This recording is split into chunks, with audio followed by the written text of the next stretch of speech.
Thank you everyone who's joined me for Paranormal Week. Tonight I've got even more paranormal stories for you, so get comfortable and let the darkness take control. I live in North Carolina, in a once small county. I moved to the United States from Mexico in 2008 and moved into a really small cramped house that had 2 bedrooms and a bathroom, a kitchen and living room.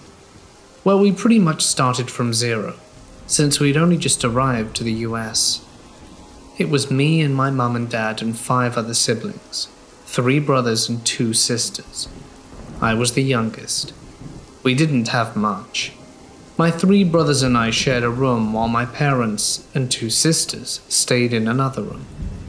One night I had to go to the toilet, so I got up and went to the bathroom. The bathroom was next to my parents' room. I heard something fall when I was in mid-piss.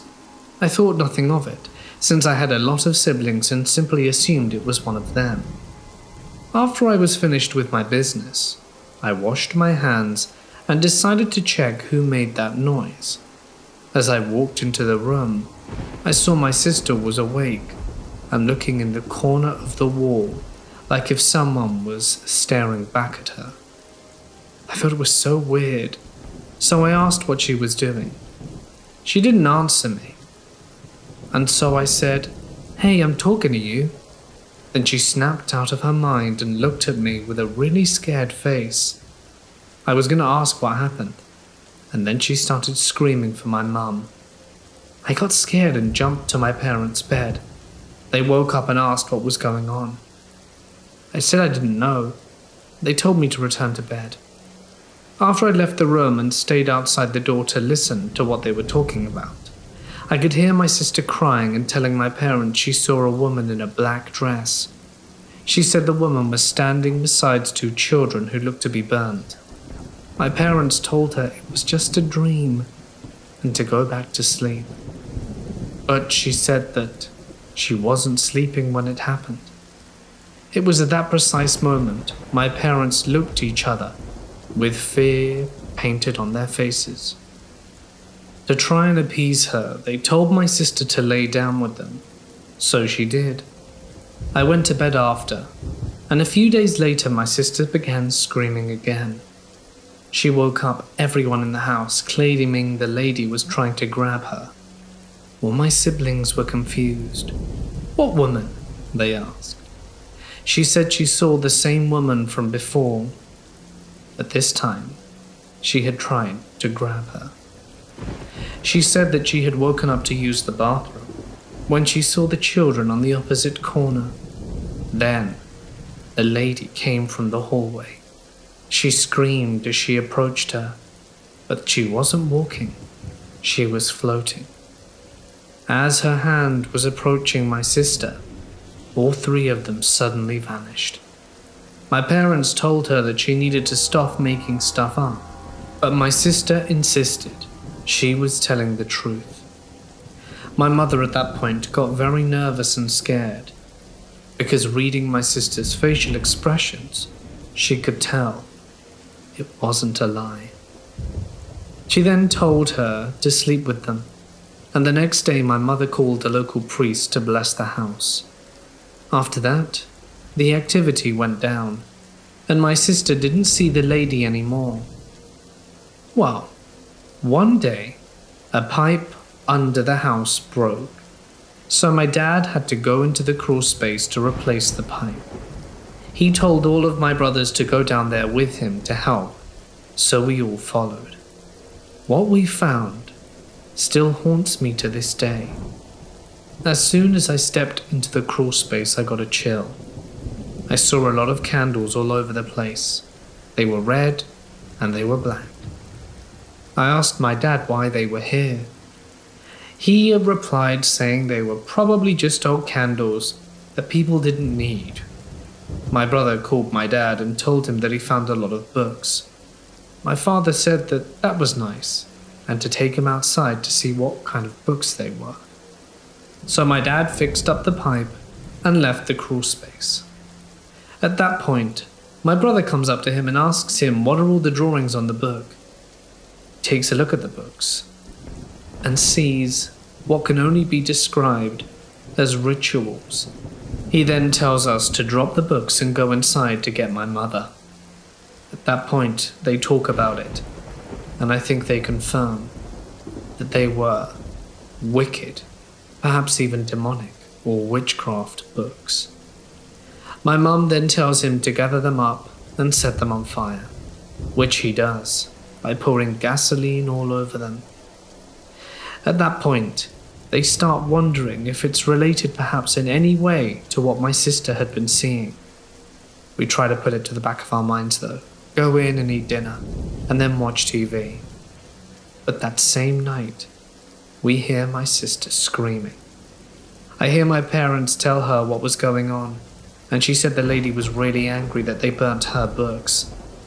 My sister and parents stayed up the rest of the night, and the next day they went to church to ask the priest what it could be. The priest said the house was cursed, and that we should move out. And my parents began looking right away for a new house to move into. Jose came back home. My sister told them that she was in the bathroom and she saw the lady appear out of thin air, and then apparently the lady asked for a favor.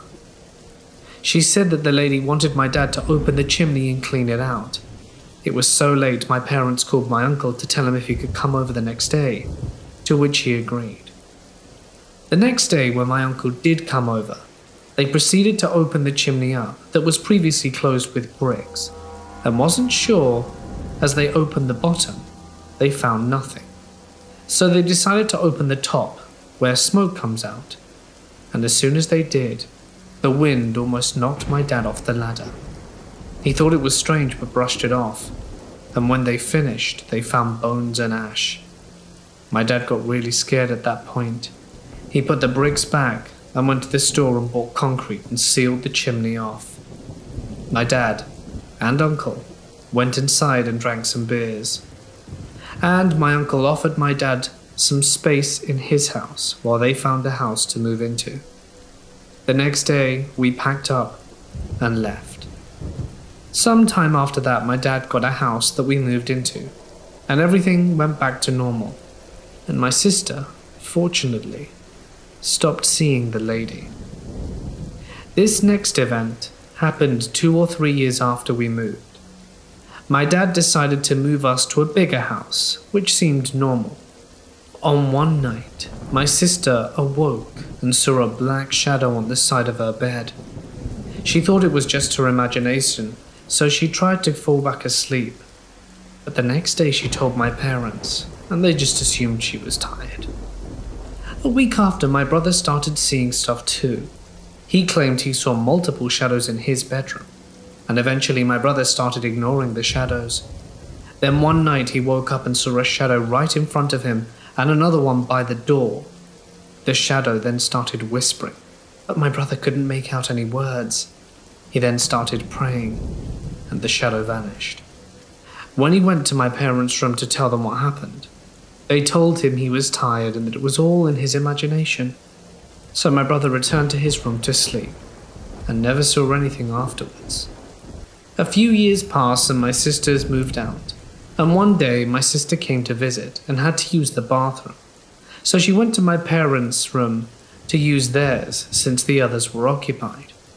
She was doing her business when all of a sudden she got goosebumps, looked next to her and claimed she saw the Grim Reaper and started screaming, and my parents heard her screams. My parents ran to the bathroom and asked her what happened, and they found her on the floor crying. My sister said the Grim Reaper tried to take her. She then showed my parents her arm, and there were 3 scratch marks on it. She then left, and didn't return for a few more weeks for another visit. This final experience is my own. One summer day I was sleeping in my bed, and awoke as I had to use the bathroom. As I went to use it, I came back and felt a strange vibe in my room, so turned off the air conditioner and just stood in the doorway. Then the bed all of a sudden began shaking uncontrollably. I got scared and ran to my parents' room. My dad was on a business trip and wasn't in town, So I jumped on the bed and awoke my mum and told her what was going on. My mum told me to stop playing games and return to sleep. I told her that I wasn't playing a game and that we should go check on the bed. We both sat there quietly, listening, and she could hear my bed shaking. We started praying, and a few seconds later the bed stopped. I was so scared I asked my mum if I could sleep with her, and she agreed, and I fell asleep in her arms. The next day my mum sprayed some holy water all over the room, and since then I've had no further experiences.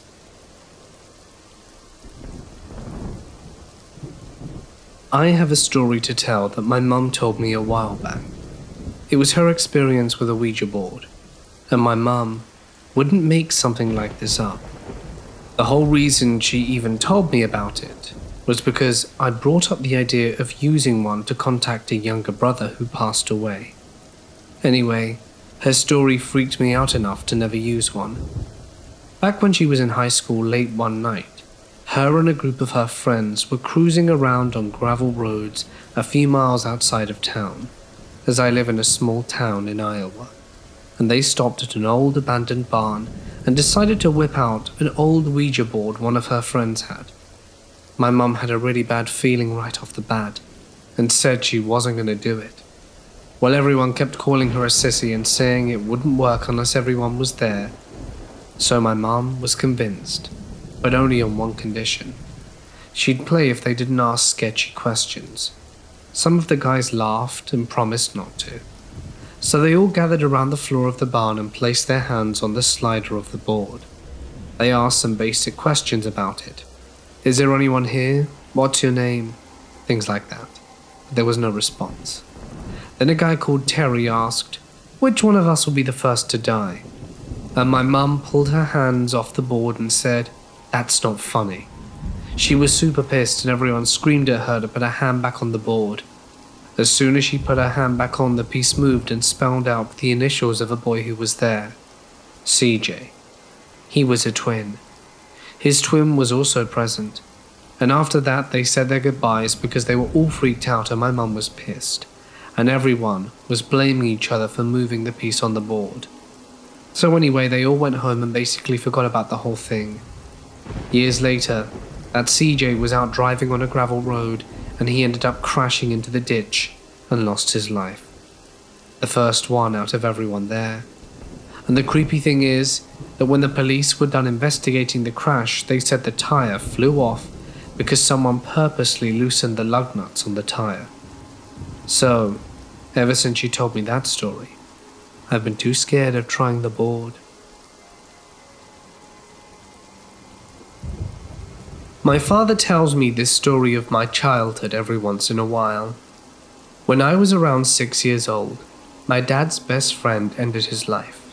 His name was Joe. Obviously, it was a very rough, emotional time for my dad. Joe was my dad's best man at his wedding, the one guy who was always there for him. After my dad got married, he and my mum left Joe and the town they were in to start a life outside the town they grew up in. After years of moving around California, my family eventually moved to Utah where my father worked for a successful internet business. Joe stayed behind in Washington because my family was so far away from their old life with Joe. There wasn't a lot of foresight and warning that Joe intended to end his own life though. Joe's sister apparently had been blaming Joe's wife for her brother's suicide. Joe and his wife drank a lot of booze and probably as a result fought a lot. My father had always said they were a passionate couple.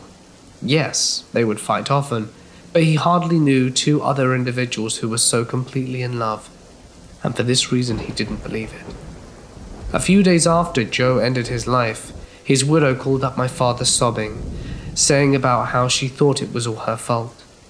After about an hour's worth of crying and trying to console her, he told her, if there was a way for me to talk to Joe right now, I guarantee that he would tell you that he loved you and that it wasn't your fault that he ended his life. Crying, she still didn't believe him, but she thanked him for the kind words and let my father go. My dad was obviously distraught after that long, hysteric conversation. He had been down in his office for a while and decided to come up and check on his kids while making a pot of coffee to take his mind off things. We were all supposed to be napping, but he thought he'd peek his head into our rooms to make sure we were safe, maybe try to have a little smile or brightness added to his day. Sure enough, when my dad got to my room, I was fast asleep on my bed. He went to my brother's room, and he was also sleeping. Finally, he checks on my sister, who's sleeping as smugly as an angel. He decides to go back towards my room and into the kitchen to make some coffee. As he walks by my room, he notices a whimper. He turns around and enters the room, where he finds me weeping. I was 5 years old, so the way I was crying seemed odd to him. Normally, a 5-year-old would cry drastically or over-dramatically, but I wasn't. I was just sitting on the side of the bed weeping. My dad enters the room and says, "Matty, what's up? Why are you crying?" It's then that I stop crying for a moment, look at him with teary eyes and say, "Rick, it's not her fault. I love her. It's not her fault." With that, I stopped crying, rolled over back into bed, and fell swiftly back to sleep. Needless to say, my dad crapped his pants. I was tucking my 3-year-old son into bed the other day.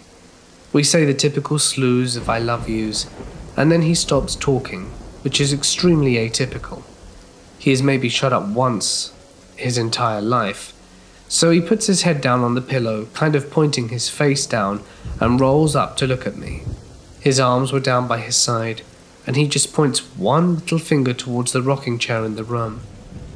Without moving, he says, "Mummy, before you leave, can you take the rocking chair out of the room, so the man will leave me alone?" I'm pretty sure all the color drained from my face. He then proceeds to tell me that the man's name is Johnny, and he's a bad man and very mean. Johnny doesn't say anything though, because he doesn't have a mouth, and just sits there and stares at my son. In 2001, my grandpa, who I always referred to as Pop-Up, was diagnosed with prostate cancer. I don't know the details, but I remember thinking it wasn't too bad, because my whole family played the whole thing down constantly. I had never suffered a death in the family. I'd never even seen a dying person before, so I had no way to judge how Pop-Up was actually doing. So I accepted my dad's insistence that his father was doing just fine. Eventually, the doctors told my family to take Pop-Up home. My parents assured me it was because he was getting better. Obviously, my dad would be at my grandma's and Pop-Up's house every morning to help out. But after he had done everything he could for them, he would return home and ask if my sister and I wanted to go see them. We would obviously say yes, and he'd hop back into the car and carry us back out to their house. One day I remember having a really strange dream. It was cowboys and Indians. I've never been interested in westerns and all of that, but my Pop-Up loved them. Suddenly, he appeared in my dream. Well, not in my dream, more like in front of it, and he mouthed something inaudible and I woke up. I looked at the clock. It was around 7:30. Way too early for a 13-year-old boy to be up. But the dream had shaken me, so I had crawled out of bed. My sister was already up, which was equally strange. I said good morning and grabbed some cereal, and around noon my dad came home as usual and asked us if we wanted to see Grandma and Pop-Up. By this point he knows he doesn't need to ask, but habits are hard to break. We load up the car and head on over. Here's where everyone feigns surprise out of politeness. Before my dad turns the car off, he says, "Guys, I have some news for you. Pop-Up died this morning." I was stunned, for many reasons. Obviously, first, I thought he was getting better, and two was because I recalled the dream and realized that it was my Pop-Up. He was mouthing goodbye. I later realized he had died at 7:30 that morning, the same time he appeared in my dream. Furthermore, my dad would always bring our dog with him to my grandparents' house, a little Jack Russell named Lucky. Lucky would always hide under the hospital bed my Pop-Up was in. The day Pop-Up died, Lucky skulked out from under the bed, and as he took his last breath, Lucky took off on the far side of the room and let out a chilling howl. This incident happened at my ex-girlfriend's friend's house. We're still good friends. He's a single dad called Scott, and at the time of this incident, Scott's daughter was only shy of 4 years old. Scott lives in a pretty old house in LA with wood floors and was built in the 20s.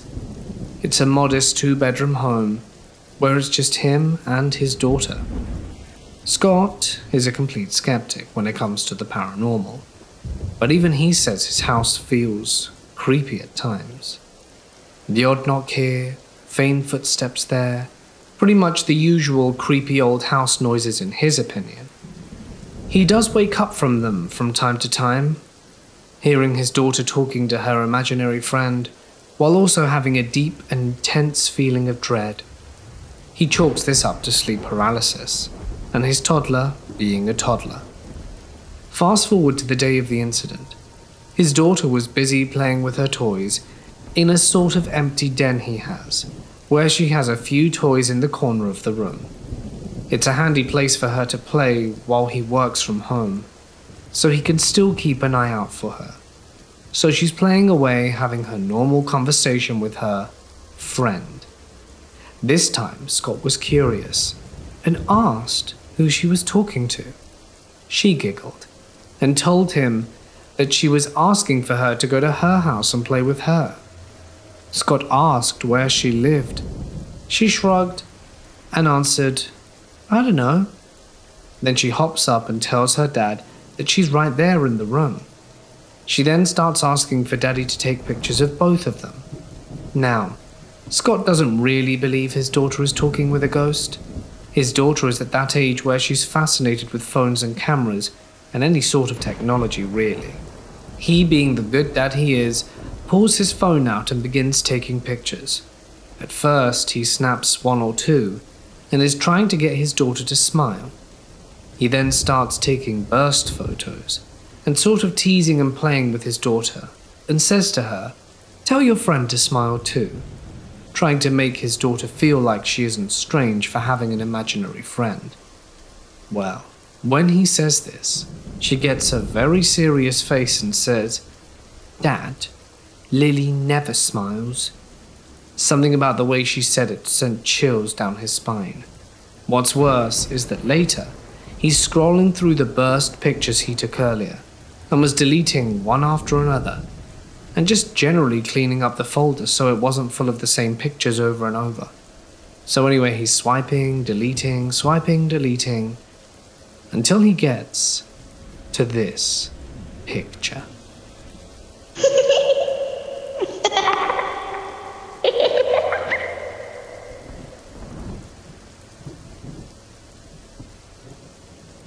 For context, my grandparents got this big suburban house in the 80s for a really low price and decided to build a pool on the second floor to it and whatnot. When I say the house was big, I mean it was big. A large basement with wine cellar, 2 bedrooms, 2 bathrooms, an office, 2 living rooms, huge kitchen/dining room and a pool house/bar on the first floor.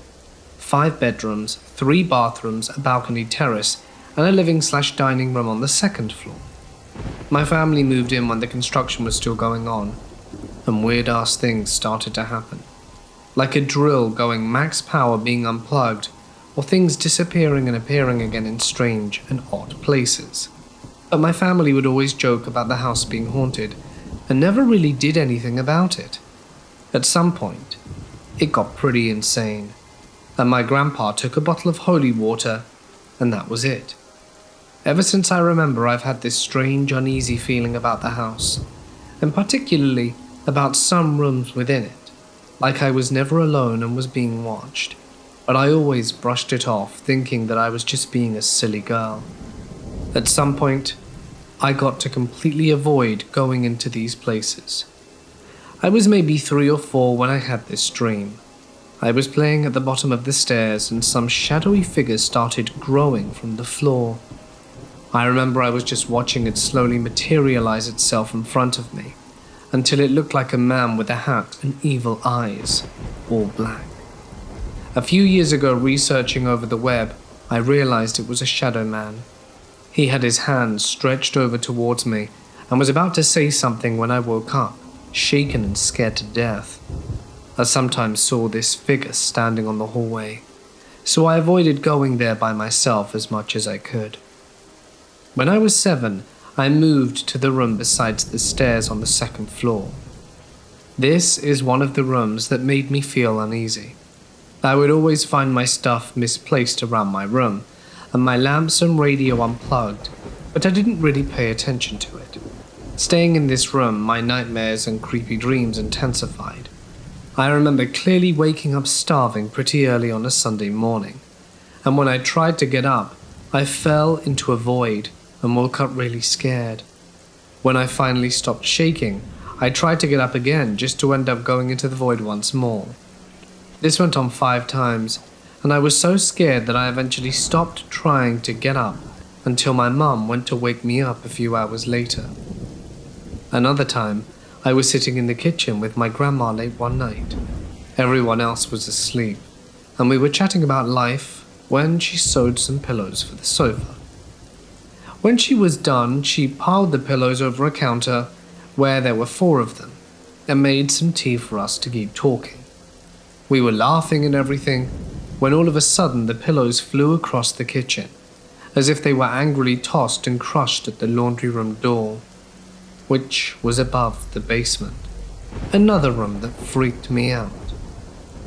When I was 11 years old and it was about 11 p.m. on a school night, I turned off all the lights and went to bed. Just a few minutes passed, so there wasn't a real chance that I was dreaming when I heard a rhythmic tapping on my window. It was soft at first and then a bit louder. Keep in mind, this was upstairs. I slowly turned around to the window, and through the curtains I saw this rather tall and lean humanoid figure with a long, thin head and a 3-fingered hand tapping on my window. I screamed at the top of my lungs and ran to my mum's bedroom. I remember she checked my room and everything was normal, so my grandpa and uncle checked the whole yard and found nothing. I obviously didn't sleep that night and stayed in my mum's room for at least a week. After that episode, I switched bedrooms. My new room had a walk-in closet where my grandma kept the towels, sheets, and some really old stuff that we never used, so its door was mainly closed. The door had a latch on the outside that was impossible to open from the inside of the closet. One afternoon when I was about 14, I was heading home alone, playing video games after school when I heard this loud bang coming from the closet. I immediately froze and looked at the door. Then it started to sound as if someone was desperately trying to take down the door, so I noped my way downstairs and waited for my mum. One afternoon when I was 15, I came back from school starving, as only a teen would, so I went directly to the kitchen. As far as I knew, I was alone. When I was almost done fixing myself a sandwich, I hear a loud bang upstairs and almost immediately heard my mum scream in absolute terror. So I obviously ran upstairs to check on her. We caught each other on the stairs. She was pale as ever and shaking, so I took her down to calm her down. As soon as she could speak to me again, she said she was watching TV in her room when she heard the same noise I heard. She startled and looked at the window and saw the shadow man floating outside her window, hence her scream and the running downstairs. We ended up leaving that house about 17 years ago. I still remember a couple nightmares I had back then regarding the house, and even now sometimes in my dreams, I still feel that house, and those feelings return. It creeps me out.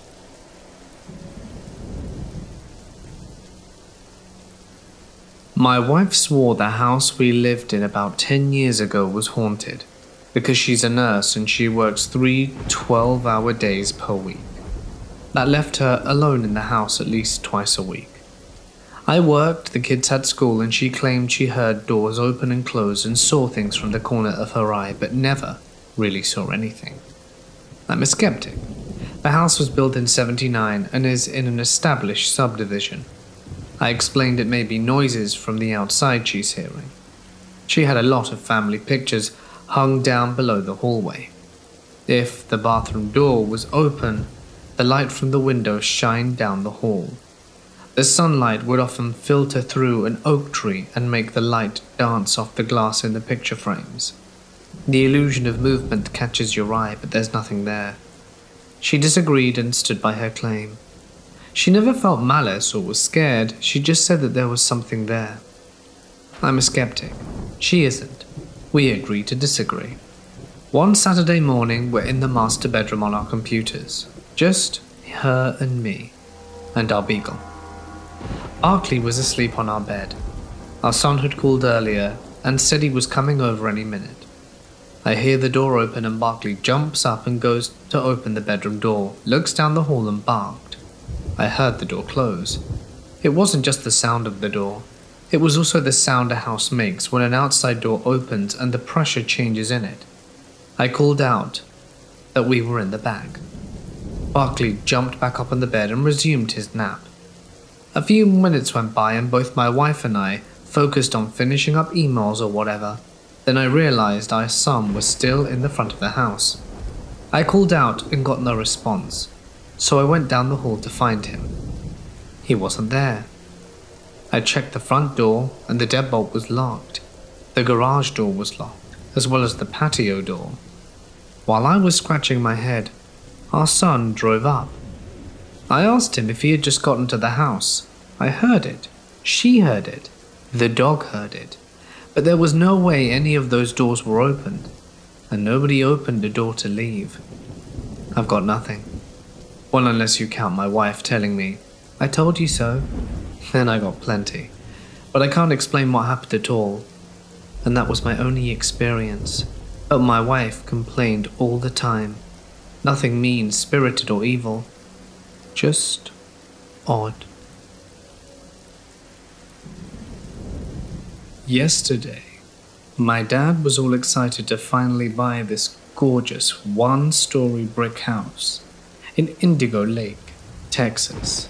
It was so elegant, refined, copious amounts of land to run around, a vista of Sylvian charm.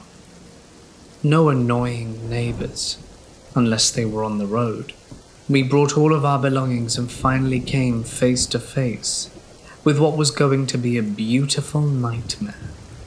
As we unpacked and arriving at the steps, immediately, strange things started to happen. The protected door opened by itself, and even the grand door that led inside the house as well, just creaked loudly, as if it were telling us to go inside. My dad thought carpenters were working there, as it was still being worked on, but only a day or two to finally complete it. My brothers exchanged confused glances, and noticed the back of the house had this weird-looking pond. Behind it was a vast forest that had this sort of small cavern/grotto, which made absolutely no sense. We were wrapped in complete forest, so it was pretty creepy. We stepped inside, ignoring the doors opening, and were completely astonished with how beautiful the house was. I still remember being 7 years old and in awe, with so many things the previous owner left. It was like going back in time. Exquisite paintings, china vases, samurai swords, a chimney with a moose taxidermy above it. Oh my gosh, it was beautiful. To the right, as soon as you walk in, was the kitchen, and a strip down that led to the washing machines as well as the backyard. To the left of the living room was a fork. On the right side was going to be my parents' room. Straight led to a grand room, which we named an arcade room. It was a long hallway to get to the arcade room, and left of it led to another hallway. But what was odd of this was that there was a small shower and toilet, along with a long mirror that coated the wall, and led to a door which was my brother's room in a closet. That made no sense. From my brother's room, it led you back to the fork living room, and the restroom was in the middle. The arcade room was so cold. Even during summer when you opened the windows, it was still freezing. Everyone who came would complain about how cold it was. Dad thought it was just a small draft. We had a foosball table, PlayStation system, video games, mini-movie theater, and even a gym in that arcade room. Night falls, and my dad buys the Blair Witch Project. Yup, scared the hell out of me. We were taking care of my uncle's sweet chihuahua named Brandy, who out of nowhere began barking furiously at the wall in the kitchen. She had all her hairs standing up on her foamy mouth by how angry she was. I grabbed her and put her in the washing room where she just whined. My dad was dismissive of the idea that we were living in a haunted house, but that night after the movie ending was something I'm never going to forget, as this presence started immediately to show itself. I made the decision to sleep in my parents' room for a while. In that room was a painting of a boy and a girl on a countryside walk, on a road, next to a man who was behind. I'm getting chills just being reminded of this painting. My brother is snoring in his room, and my parents are awake, and we begin to hear loud furniture swinging and rustling across.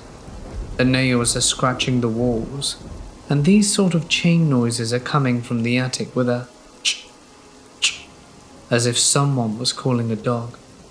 Right then and there, man, my heart sunk, and I knew this place was haunted. My dad gets up and knocks on my brother's door, thinking he moved things, but he's fast asleep. The noises were brushed off, just a raccoon outside, or the forest trees swinging due to the wind. My heart is racing, and constantly thinking of the Blair Witch Project, which made it worse thinking it was real. Because, at the time, internet wasn't a popular thing to see if a movie was fake. I left a small night light on, and it was probably 11 or midnight when my parents fell asleep. As the night pressed, I dozed and woke up. My parents were sound asleep. The door of their room is completely open, and vividly remembered we locked it. My heart is racing, as I know something is really wrong. At the foot of my bed, the end is sunken down as if someone was sitting on it, and I felt it sink down. You guys, I felt it, and I was about to pass out and throw up, when suddenly the covers of my bed toss, and I immediately felt these hands and fingernails tickle my feet. I get chills remembering it. I kicked back whatever it was, and could feel the hairs on these hands. Just massive hairy hands and arms. I yelled. I got up from a nest of blankets and somehow jumped straight into my parents' bed crying. My parents console me. Dad gets up, turns the light on, and I'm done. Right there and then I'm crying in my mum's shoulder that I don't want to live here anymore. After consoling, my dad and mum are somewhat wanting to believe me, but they can't. That night I slept in between them. I didn't sleep. My eyes were glued to the door, waiting for it to open. Next day comes, and my brother is working out in the arcade room as he plays varsity football in high school. He comes rushing to us, saying he saw little girl's feet with frilly socks on near the hallway, with a lengthy mirror. My dad doesn't believe it, but he becomes a believer eventually. I'm going to go ahead to share the experiences that happened after. A few nights later, my father is in the bathroom. He had a habit of urinating sitting down at night, so that no one gets interrupted sleep. From the windows, the moon is able to reflect some light that gallantly pierces through. As my dad is urinating, he notices my mum is at the door and says he'll be done shortly. So he does his thing, and right as soon as he's about to pat my mum on the back to let her go, My dad goes right through her. The silhouette, I mean, and he falls over. That night is the one I remember he finally became a believer and shouting at us to come out and turns on all the lights. He was as pale as a ghost, but I was relieved that I wasn't crazy. Water always turned on as well. Bath water, even the shower, where the long mirror hallway was. One time after a party finished and everyone went home, I took a long bath with my action figures and had a huge curtain that covered it. My mum sometimes would use the bathroom whenever I showered, so I heard her walk in and noticed the shadow pass and would just say, "Hey mum?" No response. So whatever, off I played, and upon finishing the bath, the bathroom door was wide open. I came out telling my mum why she didn't close the door, and she said that she didn't use the bathroom and was outside cleaning up. It was scary. A lot of stuff went on in that house. We had family friends stay the night to look over the house while we went on a trip. That following night, they called us saying they were leaving as they were getting too spooked. The couple kept having dreams of a handsome man with hairy hands touching them, and he would laugh a lot. And his wife said that the painting in my parents' room was moving. She noticed the kids in the painting moving, and the television in that room turned on and the volume would flood up so high to the max. They left in the middle of the night, after a mere few hours. We were all painting the fence of the house, and saw neighbours jogging on the road. They approached us and told us the house had belonged to an artist who ended his life in our garage. No one ever got close to him, as he was always reserved and spoke to no one, but joggers would see him with art supplies all the time. No one ever knew who the girl that my brother saw was. Right then and there, my mum called her, who is a spiritual person, and told her to take incense and just walk around and talk kindly to the man and ask him to leave. After the small ritual, we never felt anything. Looking back, it feels odd to have been scared. Maybe he was just really lonely and in a dark place at the time, and was just playing with me, wanting his presence to be acknowledged. The carpenters even mentioned that they would see a girl roaming around our pond with this strange face scarf on. Funny thing is, my mum stayed at home while my dad worked, and while my brother and I were in school. She never experienced or heard anything. Anyway, we ended up selling the house because it was flooding a lot, and the creepy part about the grotto in the back, near the farmer's pond, was that after coming back from evacuating the floods, we found so many dead animals stacked on top of each other. Dog, geese, cats, 2 horse and owls. It just gives me the shivers every day. The arcade room is still frozen cold as well. I haven't been back, but I would be more than happy to share the paintings that he had in the house, as all of his belongings are in storage.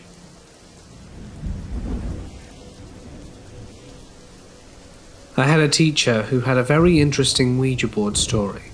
This teacher joked around and wasn't really ever serious, but was funny as hell and an overall good teacher. But when Ouija boards came up, she got extremely serious and shared a bone-chilling story. She had some friends over one weekend and they got bored and decided to break out the good old household Ouija board. They had asked questions and got weird vibes from some of the answers that they received, but pushed forward. Finally, someone asked when they were going to die, and it went around the circle and everyone got a decent number in their 80s or 70s. But one girl got the age 19. Granted, they were juniors/seniors in high school, so that was only a few years away. A few years go by, and the girl who got 19 as the age of death was killed by a car while walking on a beach, while on spring break. Her friend she was with broke her leg or something. She was 19, just a week away from turning 20. The nature of the death and the fact that she was close to her 20th birthday makes it so scary because she was so close to defying the Ouija board. Never ever doing it. Needless to say, I'm too terrified to get answers like that. When I was around 17, I was at my friend's apartment building, which his parents owned. We had an apartment to hang out in on the top floor, and used to go to the roof to smoke. That night, we were about to go up, but I had to pee, so I told him I'll meet you up there. After I was done, I went to the stairs to the attic portion that was connected to the roof. There were no lights up there. So we used our phones to guide us. It was an old building, and the attic was creepy and cluttered all the time. As I made my way to the roof door, I saw a shadow pass by me. I followed the direction it went, thinking it was my friend. I kept saying that I knew it was him and to stop playing around. It passed me a few more times when I heard my friend's voice from downstairs. He got a call from his girlfriend and was in another room talking to her the whole time. I have no idea what that shadow figure was, and I still refused to go back up to that roof at night after that. I once had a friend that I knew for almost 5 years. I met him when I was only 11, and he was about 20. Despite the shady age difference, he never did anything that would make me think he was a creep. He was protective, yes, but in a fatherly way. My father was deployed to Iraq when I was 10, so he was like the substitute while my dad was miles away. We usually talked over Skype, and we would talk hours at a time. I had a friend who also talked to him, but not as often as I did. About a year ago, he died in a car accident with his cousin in Europe, and of course I grieved. It wasn't often that I would cry over anything, but this was something that hit me hard. This is only a little bit of a backstory. So I've always been someone who's trusted their gut, and strangely enough, even in my dreams, I've had small, harmless dreams which I experienced the same thing a few days after the dream. One night I had a dream. I didn't remember much of it. I always thought of it as just being a stupid, weird dream I had. I was outside someone else's house. We were jumping around on a pile of junk, and just as we were having a good time, there was a fallen tree leaning against the pile. I don't recall much from the dream, but most of the scene I was placed in. Of course, it didn't bother me. It wasn't scary, so it didn't worry me. A few weeks later, my mum suggests I spend a week at my cousin's house, who lives out in the country. Of course I accept, since I wanted to get out the house for a little while. That week I headed down to where they live. They had a huge yard with a silo, a barn, and a worn-down hog barn. Right next to the hog barn was a large pile of metal sticks, rugs, and basically a bunch of trash. Next to that was a tree. It was split in half, with one half leaning against the scrap pile. I didn't quite think of the dream since my memory is pretty bad at times, so I just saw it as normal. The first week goes by and my cousin suggests we go outside for a bit. I agree, finding nothing else to do in their home, and we go out and walk for a bit and talk before I make it to the scrap pile. I was the one who suggested we climb around it, so we did. We both climbed to the top and found a cozy place to sit. I sat on one of the branches of the broken tree, and she sat further across the pile from me on an old rolled-up rug. I can get pretty hyper at times, and it makes it hard for me to sit still sometimes, so I started bouncing on the branches. Of course, our 160-pound girl bouncing constantly on the branch is going to make it snap, and that's when it did. I snapped, and the tree fell. I tried to grab onto whatever I could, which was a small twig, which snapped easily and sent me falling. I fell straight on my back on an old gutter that was facing down. The sudden events left me shocked and unable to move, and as I was slowly rolling off the gutter, below the gutter was a thin metal, sharp, jutted metal sticking up that was surely going to impale me if I'd continued rolling over. As I rolled though, I felt someone grab my arm. They pulled me back to balance on the gutter, and I was able to sit up and safely balance myself. My first assumption was that it was my cousin who helped me. But the creepy part, I was about to thank them for practically saving my life, but then I realized she was halfway across the pile. Her foot fell through a screen and she couldn't get to me in time. Apparently I had rolled myself back before I rolled off, but I swore I felt someone pull me back. someone who probably saved me from being impaled and getting severely injured. I immediately told my aunt about this, and soon my mother agreed with me that it could have been anything, but we're both convinced that it could have been my father figure, that he's watching over me. Tell me, what do you think of the situation? Because ever since then, I'm still contemplating on what it really could have been.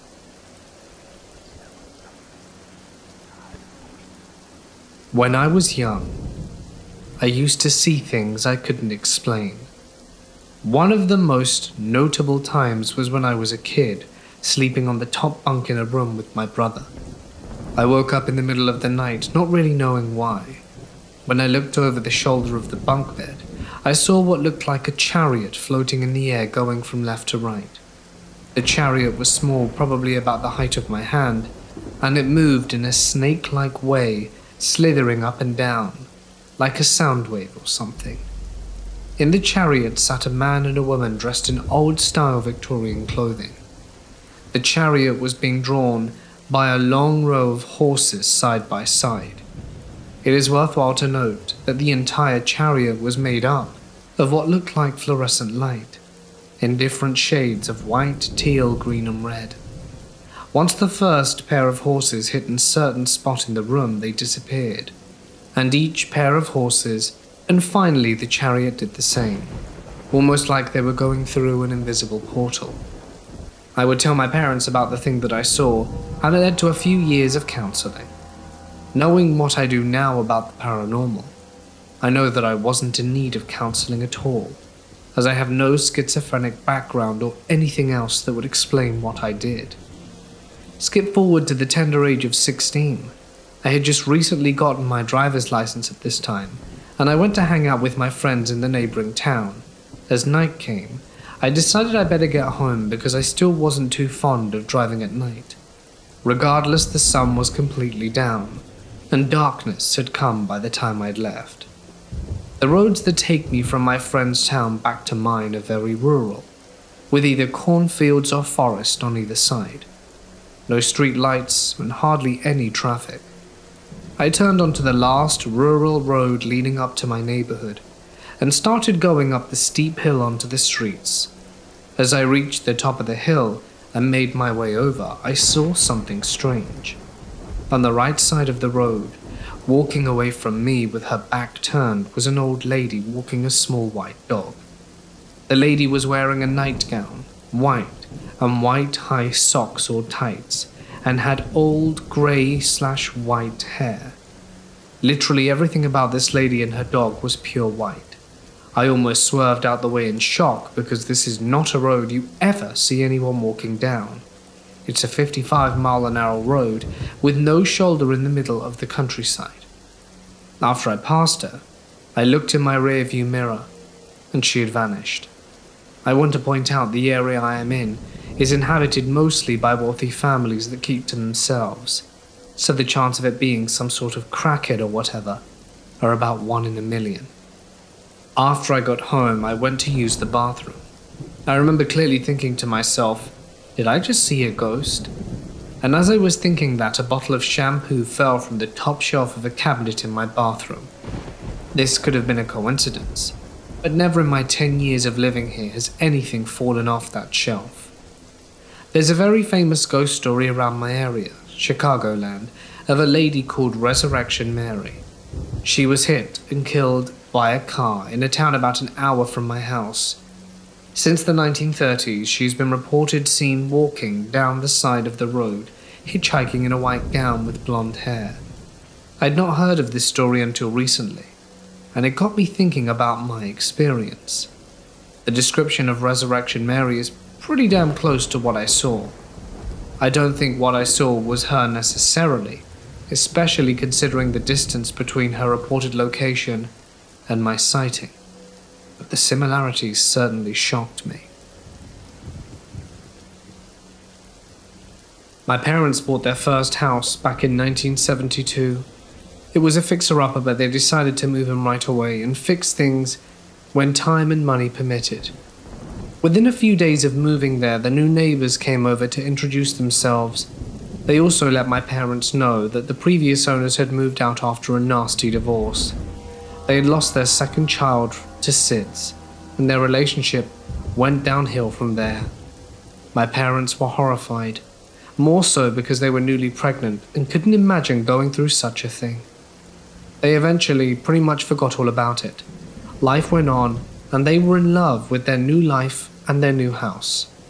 In preparation for the baby, they decided to wallpaper the nursery. Now my dad told my mum there was no need in wallpapering the inside of the closet, but she insisted. She was kneeling down, scraping off old paint inside the closet when her eyes fell upon something that made her blood turn to ice. Written in crayon, about the eye level for a kindergartner, in childish scrawl was written, "I killed the baby." My parents were both military. They were relocated to Austin, Texas in '92. Something was delayed and their housing was put on hold, so the people in charge placed my parents into temporary housing.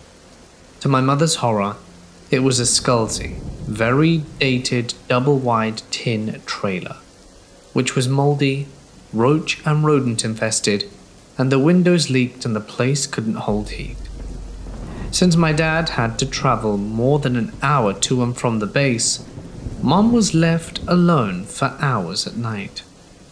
She, one night, decided she wasn't going to wait up for my dad and turned in early. She got dressed for bed, turned on the hall light for my dad, and turned out her light and laid down. Just after she closed her eyes, she let out a sigh after her head hit the pillow, and all went quiet. Though suddenly she heard a shuffle sound. She was kind of confused. Dad's truck wasn't heard coming into the driveway, so he definitely wasn't home. Mum held her breath to listen, and the shuffle sound was like footsteps, with the heel lazily sliding to the floor with each step. Mum had her back to the bedroom door, and the footsteps were just wandering down the hall. It entered the bedroom. Mum propped herself on her elbows and looked over her shoulder. The light in the hall was glowing into the bedroom. Nothing was there, but the shuffled sound was right there by the bed now. Mum tried to focus on where the noise was coming from. Then, whatever it was, sat on the bed. There was nothing on the bed except for a divot on the comforter, as if someone was sitting right there in bed. Mum continued to hold her breath, calmly got up, walked over and switched on the light and shut the door behind her and fell asleep on the couch. My parents stayed in the place for just 2 months, and nothing, fortunately, ever happened again. I have another story I wish to share. I had a co-worker called John who grew up closely to the Native American culture, so John was taught about spirits. The subject of the paranormal does not faze him. When he moved into a new house, something was different about it. It didn't bother him enough to be concerned about anything, he just got on with his life.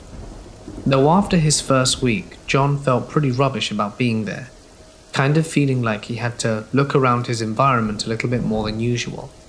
Trying to lounge in his living room in the same evening, there was a knock at his front door. It was a firm knock, but not urgent. He got up, muted the TV, and went to answer it. When he got to the door and opened up, no one was there. There were no passing cars, it was a dead-end driveway, and he only had 2 neighbors. They were about a 3-minute walk apart. There was no one. John shut the door and went back to his chair. Just as he pressed on mute, the knock happened again. It was the same firm knock. He frowned and walked back over. But again, there was no one. He shut the door and waited this time. It's a prank, friggin' kids, he thought. But not a minute later the knock happened, and he swung the door open, and there was no one there. Just an open lawn, no trees or shrubs for hiding. He sighed, agitated but cautious, closed the door without letting go of the knob, even faster than before it knocked again. John, this time, was very agitated and really flung the door open. There definitely wasn't any time for kids to try and vanish into the darkness. John was now angry. If you don't stop this right now, I'm gonna get you." He stepped outside his door, breathed in the fresh air and listened. Nothing. John sighed in annoyance and went back inside. Nothing ever happened again. There is one final story I wish to share. Sasha had just ended a relationship. She needed to move quickly and in a hurry. A friend of hers knew a landlord who had just opened up a double wide for rent on one of their properties, so it was perfect timing. Sasha signed the paperwork unseen, got the keys immediately and started moving in. The trailer was spacious. You walked into a large living space. The kitchen had an open counter bar and connected dining. Perfect, she thought. As soon as she started sorting boxes by assigned rooms, Sasha really looked around the home. To the left of the living room from the front door was a long hallway, one bedroom to the right, the bathroom to the left, and down the hall the master bedroom.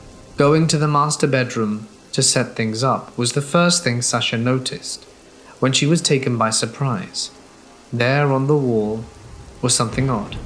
It was yarn and sticks. Macrame decorations? She got closer and realized it was very primitive, a crudely wrapped dream catcher. It's a hoop, and it looked like it was about to snap. The yarn was covered in cobwebs. Weaved into the yarn were your basic plastic junk beads from a kid's craft box, and there were strands of yarn hanging and twisted together in multiple knots, with a chicken's foot.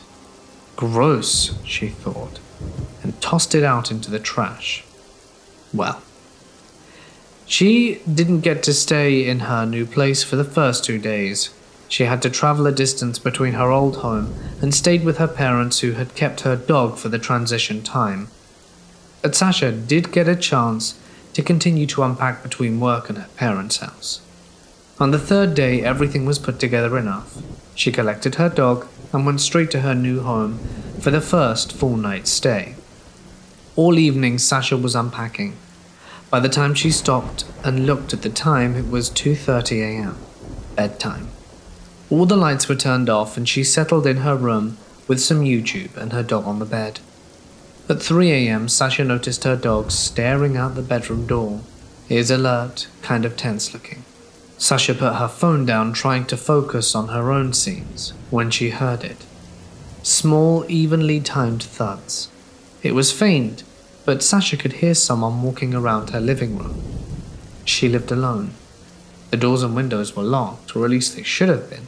There's no way anyone could have broken in without making much more noise. Fear tightened in her chest. Then the footsteps stopped, and suddenly, the steps came thudding down the hallway. She sat straight up in bed, her dog barking, hackles raised, but refused to leave her side.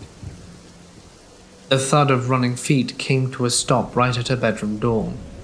Sasha then heard laughter, the giggle of a small child, and then feet running again down the hallway. "Screw this," Sasha said. She got up, ran to her door, slammed it shut, slid her dresser across the entry, and the next morning she found small childlike sized handprints all over the window in the living room. It wasn't her imagination from staying up late, so it seemed. She called a friend who knew a girl who would do house cleanses with sage and prayer. It worked, because after that she never found or heard anything inexplicable again. It wasn't until I brought up the subject of voodoo religion, of how hanging a chicken's foot above your door is supposed to ward off evil. So Sasha believes that maybe the crusty or dream catcher was holding something at bay. Nothing further ever happened between the cleansing, but still, I kind of wonder about the old dream catcher, possibly warding away a spirit who couldn't rest. I'm 23 now. This started when I was 3 or 4. Everything that happened that night, I remember like it was yesterday. The memory is so vivid and forever in my mind. The second floor of my house at the time was really just a small landing with 3 bedrooms and a bathroom off it. Immediately at the top and to your right was my bedroom. the bathroom adjacent to the stairs, then my sister's bedroom, and my parents' bedroom. My mum would put my sister and I to bed at 7 o'clock every night. I always had issues falling asleep as a kid, but would eventually drift off. My bedroom had a closet next to the door, and next to that, 2 windows with a dresser sitting between them, with my bed pushed against the wall, foot end of the bed near the door. One night, not unlike any other, we're put to bed and I finally find sleep after a few hours of just lying there, only to wake up some hours later. It was about 2 or 3 in the morning.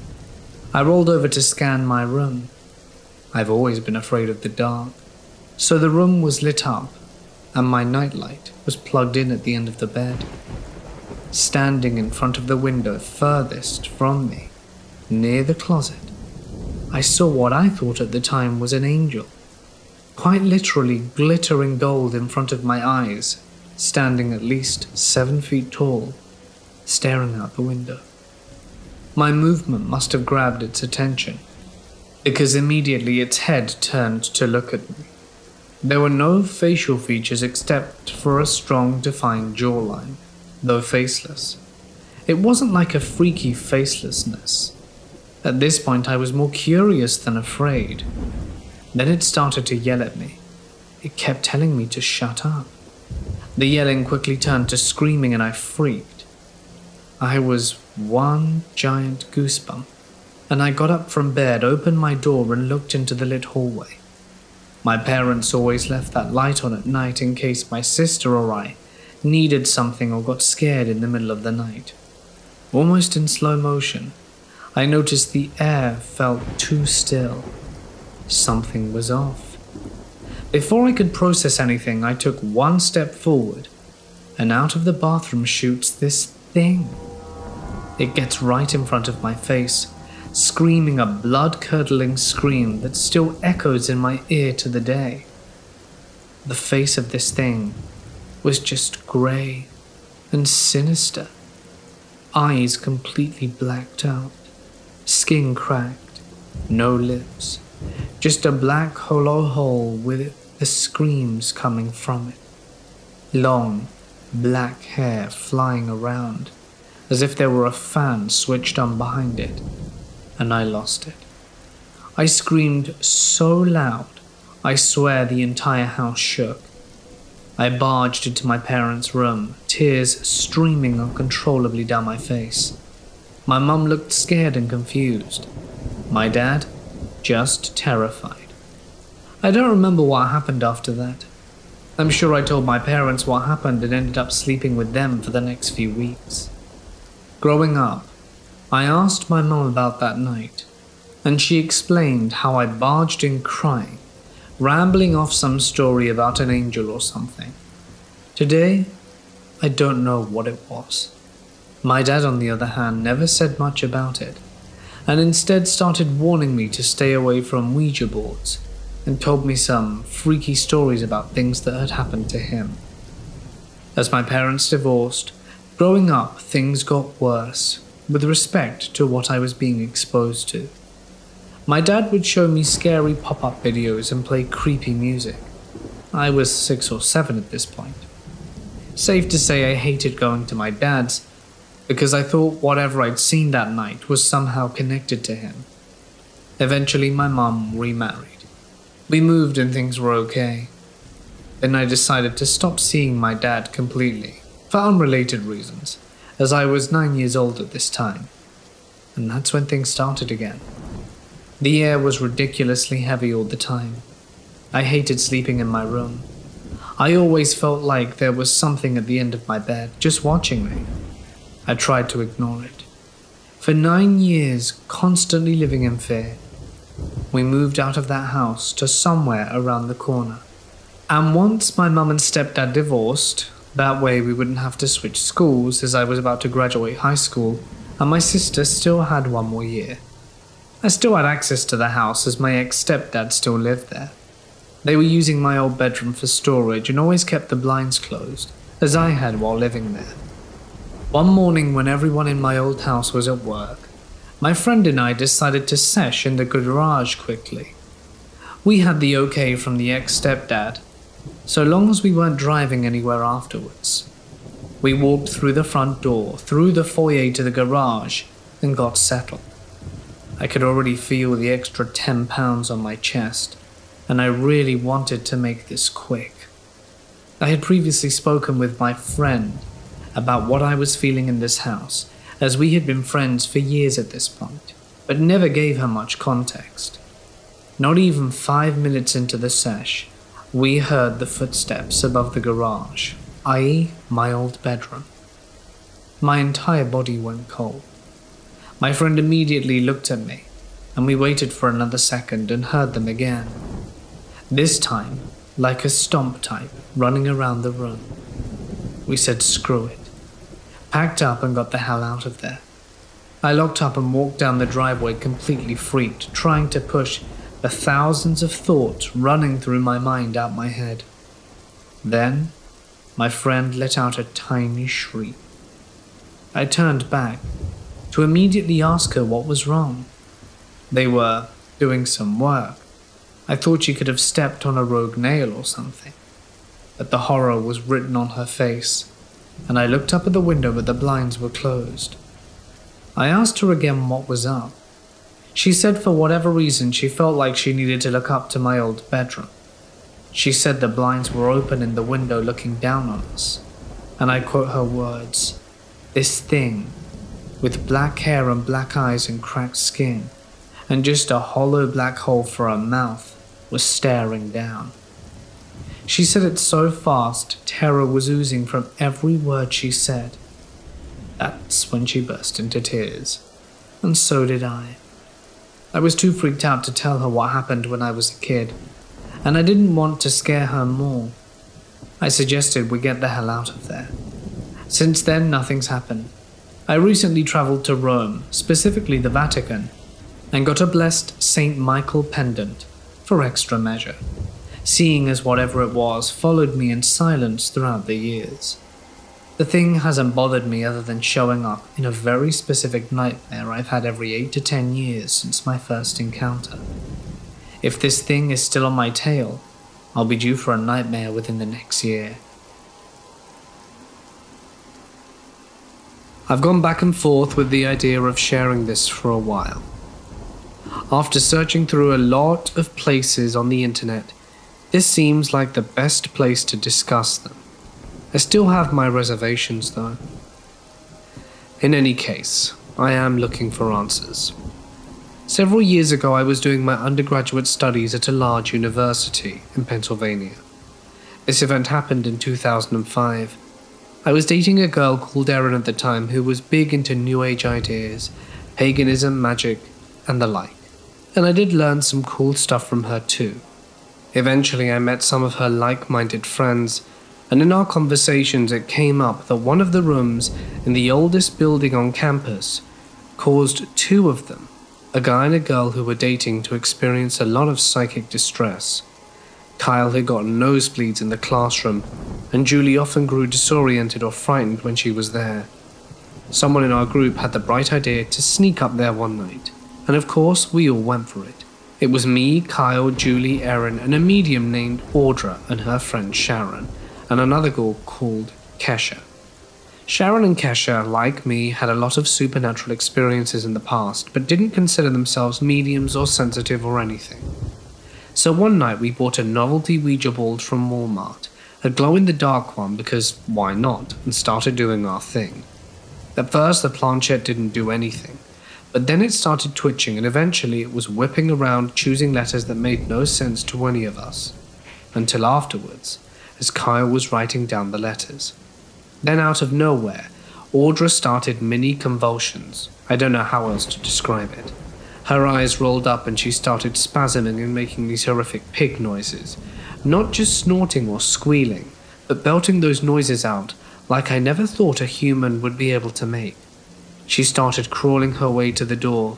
The planchette was going crazy, and when Kyle jumped to her to keep her from heading towards the stairs which were directly across the hall, we all kind of snapped out of it. Audra was a small, slim girl, but it took 3 or 4 of us to keep her from leaving the room. and all the while there was still horrible noises coming from her, and we all had this incredible sense of danger and foreboding. There wasn't a terrible smell or anything like you read sometimes, but it was terrifying. Not to be anticlimactic, but after that we packed everything up, went back to my apartment over a crappy pizza shop, and stayed huddled together for quite a while. I swear I threw the Ouija board out, but years later I would find it under my bed at a parent's house when I was packing up to move. Seriously, any thoughts or experiences similar or general comments would be great.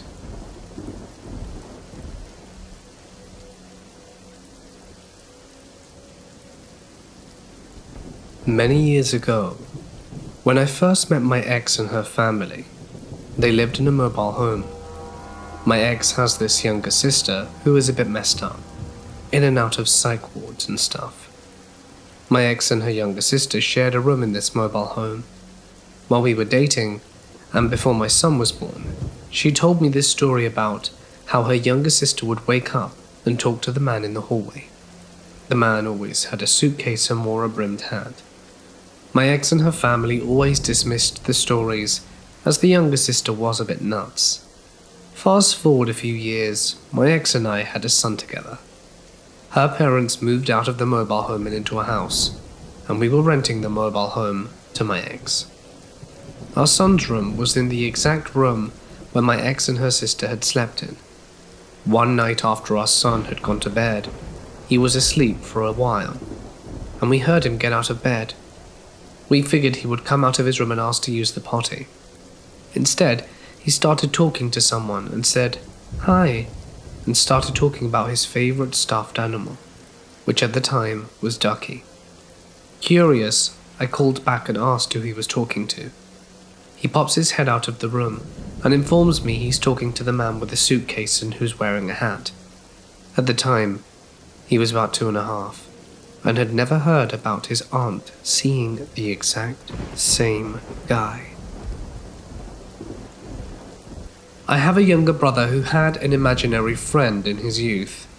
He was also an avid sleepwalker. When he was around 3 or 4, he started talking to someone he called Friar. He described Friar as a dark-skinned man with little clothes who loved to hunt in the wilderness. Then one day, he told me that Friar used to live nearby in a house a long time ago, and then some white people came and burnt him alive and killed his village. Not exactly something you expect to hear from a 4-year-old. I remember I would be in my room and hear him talking like he was having a conversation, and when I would try and check on him, he would immediately become silent and turn his head as soon as I peeked around the corner. Very unsettling. Well, my older brother, the middle child, was visiting his dad for the summer, but the day before he got back, my youngest brother told my mother and I that Friar does not like it when brother is mean to me. He's gonna scare him.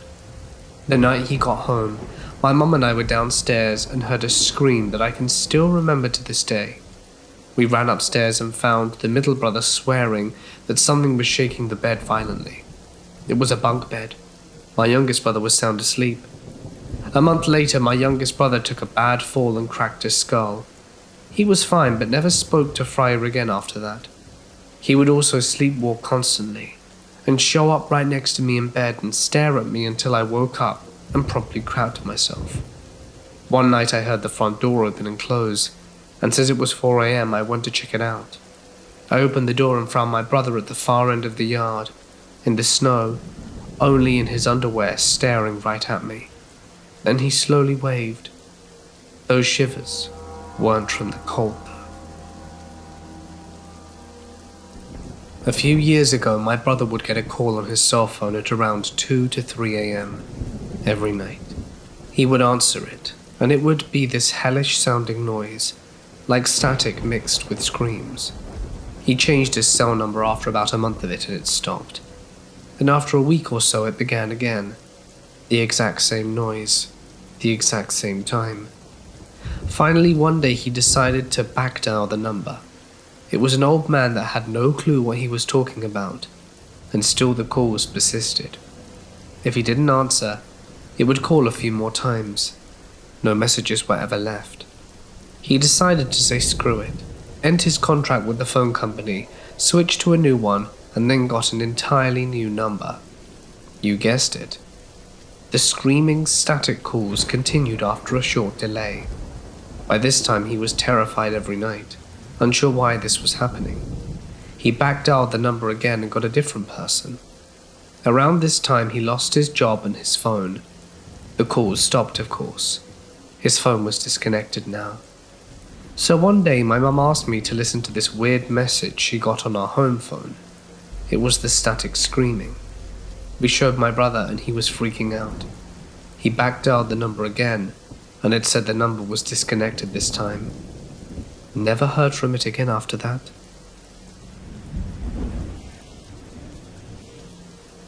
A few years ago, I was staying at my great-granddad's house because he had gone into a home and we needed someone to look after it.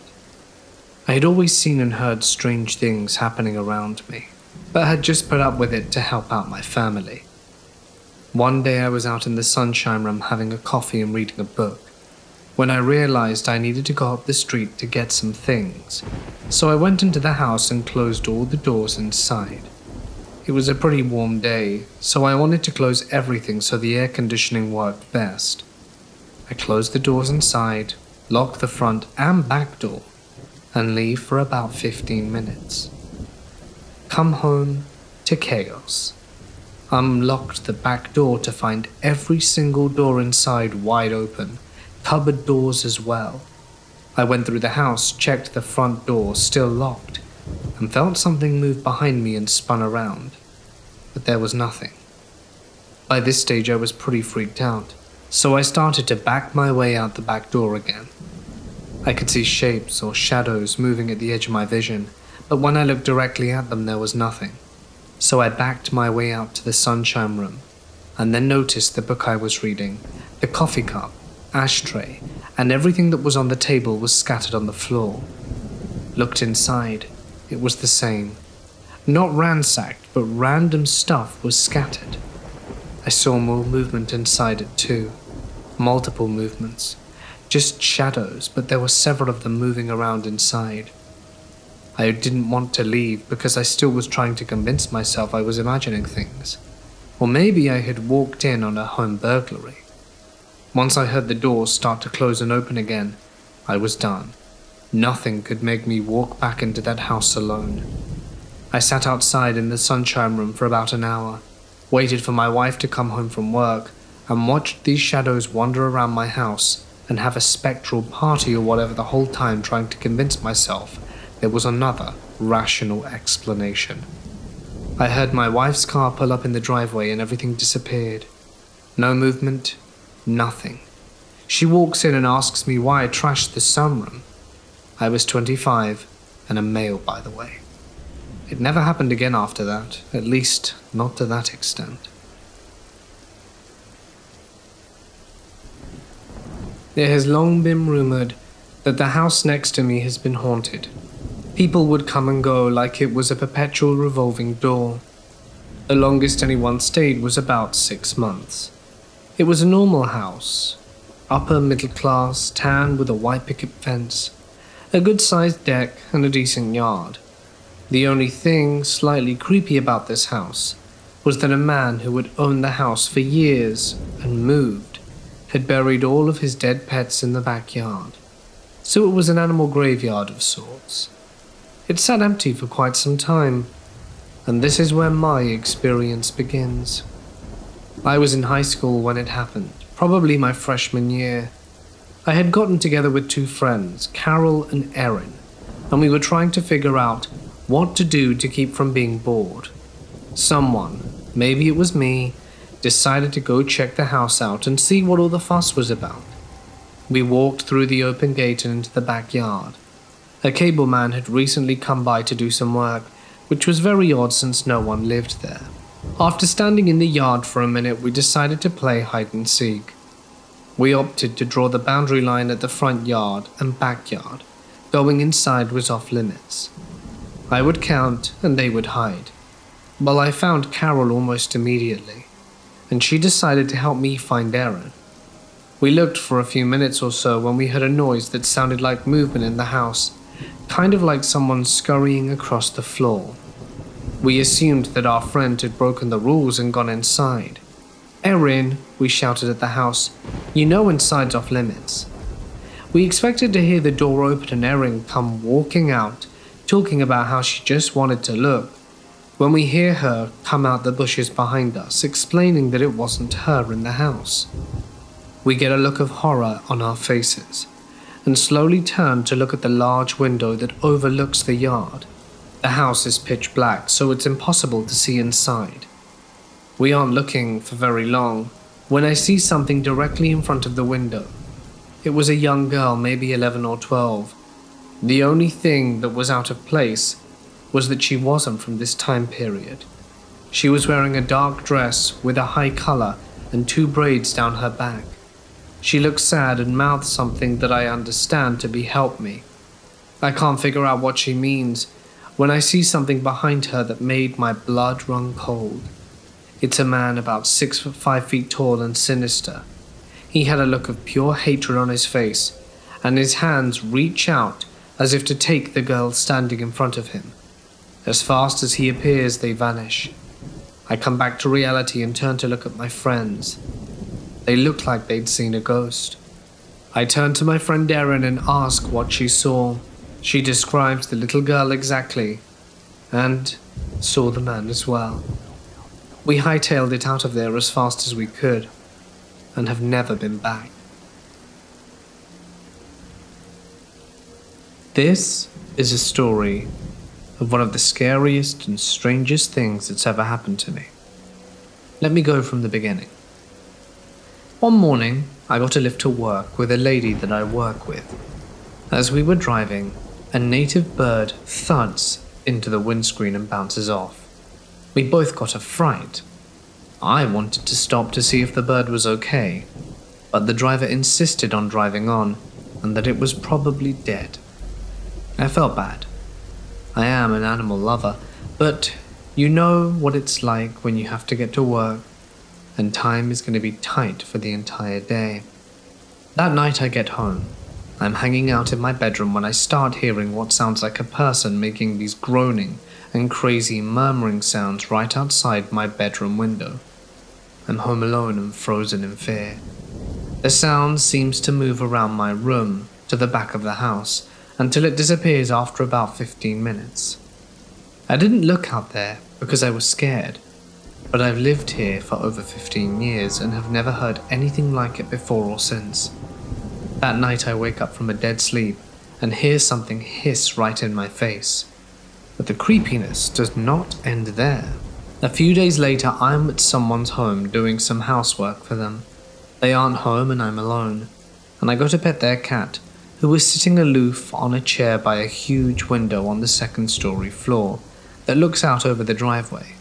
And as I'm looking out the window, this poor little sparrow comes flying straight into the window right in front of me, knocks itself out cold, and falls quite a distance down onto the concrete driveway. I go down to the bird, which seems to be okay but just in shock. So in order to protect it from the cat, I make a nice little hospital bed for it in a shoebox with air holes and put it safely in the garage to recover for a while. I go upstairs to do the ironing. I'm in a room, standing with my back to the corner, with just the bookshelves behind me. It's very still, and it's a peaceful room with no draft, nor movement coming in from any direction. Nothing. I'm ironing a sheet and thinking back to the bird we hit on our way to work. The creepy as hell noises outside my bedroom, the hiss, and now this bird. Thinking that it's kind of creepy that this bird stuff keeps happening to me. At that very moment, I hear something slide off the bookshelf and fall to the carpet. Guess what it was? It was a heavy ornament of a bird. I stared at it for several seconds, completely perplexed. I promise you it did not just fall off the shelf, I specifically heard it slide. This thing was heavy. I went and let the bird go, which was fine, and after that, nothing else happened. This was about 5 years ago. Was the bird haunting me? having so much history myself with the paranormal. I don't freak out over creaks in the floor or the occasional door shutting on its own. I believe most things can be explained. When we first moved into this house in Washington 3 years ago, we saw a few random orbs here and there. Nothing that felt harmful. In fact, one orb even danced to the music alongside my granddaughter one day, and it felt like a child. The house sits on acres of field, surrounded by forest and a few farms. For some reason, the guest room, laundry room, and bathroom are always freezing cold. Plus, cool air comes from the guest bedroom closet. I keep a blanket hanging up in the hallway door to keep the cold isolated. I figure those rooms are just cold because they are added on and are built halfway over our well. I have my mother's ashes in my home, but at the same time I felt bad because when I was asked if I wanted my sister's ashes later, it scared me for some reason. I don't know why. She was a very loving person, but for many years I felt darkness around her, and I just couldn't. A year passed, and that fear left me. I remember her telling me one day before she died that she had a recurring dream of her death, and she was stuck in the desert. It then dawned on me that her ashes were being cared for by my daughter who lives in the desert. It was time to let her be here with Mum. After she arrived, her ashes were placed next to our mother's ashes outside my room, and like my mother, she was surrounded by some of her mementos. At first, there wasn't a problem, but after time, that's when the kids started seeing and experiencing things that made them feel uncomfortable. It didn't feel like my sister. This was something else. Strangely, absolutely no one in the family has felt her presence since she passed. I know my kids looked towards me for assurance. I guess they thought that, like in other homes, I could just make it all go away. But I think they stayed hidden from me in the beginning and preyed on those who showed fear. So it was targeting my grown kids, that being my son and his fiancée. I felt bad. I kept telling my son that there was nothing here, and that our house wasn't haunted because we cleansed it after my sister passed away. Cody, if you're hearing this, I'm sorry for not wanting to believe you at the time. I was just trying to protect you and the kids from being scared. So there are a few things that have been happening in our home for the past few years. One late afternoon I was at the store. So my son and his fiancée were watching my 2 grandchildren for me. They were playing hide and seek. They told me something wasn't right in there. Each of them experienced what they said felt like someone or something taking up space within them in the closet, practically in their face. It had been a toy room in the beginning, but the kids wouldn't play in there. The only person who has ever slept there with no problem is my ex on a visit. He was a non-believer, until just the day when we were sitting in there watching a show together, and we observed his dog intently follow something move around the room. Then the bathroom door opened, and his dog watched whatever it was going to the bathroom, and the door shut behind it. At that point, his dog dove under the blanket. My ex's eyes were as big as saucers, and he asked me if I saw what he saw. Laughing inside at the former non-believer, I said yes. No one will ever sleep in there, not even me. 6 months ago, my son told me that he went into the kitchen to grab something to drink the night before, and he saw a dark shadow over his left shoulder in his reflection on the microwave. He turned around quickly to look behind him, and there was nothing there. He still felt something close to him, and the hair on his arm and neck were raised. So when he looked into his reflection this time in the window over the sink, and again, it was back, with its head even closer to his. Then the cabinet door shook back and forth, then opened all the way and shut. He said that he yelled, not caring if he woke anyone up. and ran upstairs to his room. I don't blame him. Many times he and his fiancée have seen big shadow masses in corners of various rooms, but never in my bedroom. Waiting outside my door, where my sister's ashes are, but never inside my room. There was a time not too long ago they were both sitting in my van talking one night, and they said the form of a man came out from behind a tree, crossed the grass, and sat with his hands in his lap on the front porch, and then faded away. Then they told me about the bathroom. Oh my, that bathroom. I can't even. His fiancée was taking a bath after everyone had gone to sleep, as to not disturb anyone. She was relaxing in our big old claw bathtub in the quiet of night, and she heard all of us sleeping, so she knew for a fact no one was up. There was a tapping on the bathroom door and she answered, to no response. The doorknob started to jiggle, then stopped, so she asked again, "Who is it? I'm in the tub." There was still no response. She thought that whoever it was decided to go to the other bathroom, so she relaxed, and she was laying there. But then something felt off, as she heard a noise at the door, and she watched as the doorknob slowly unlocked itself. When she told me that, my blood ran cold.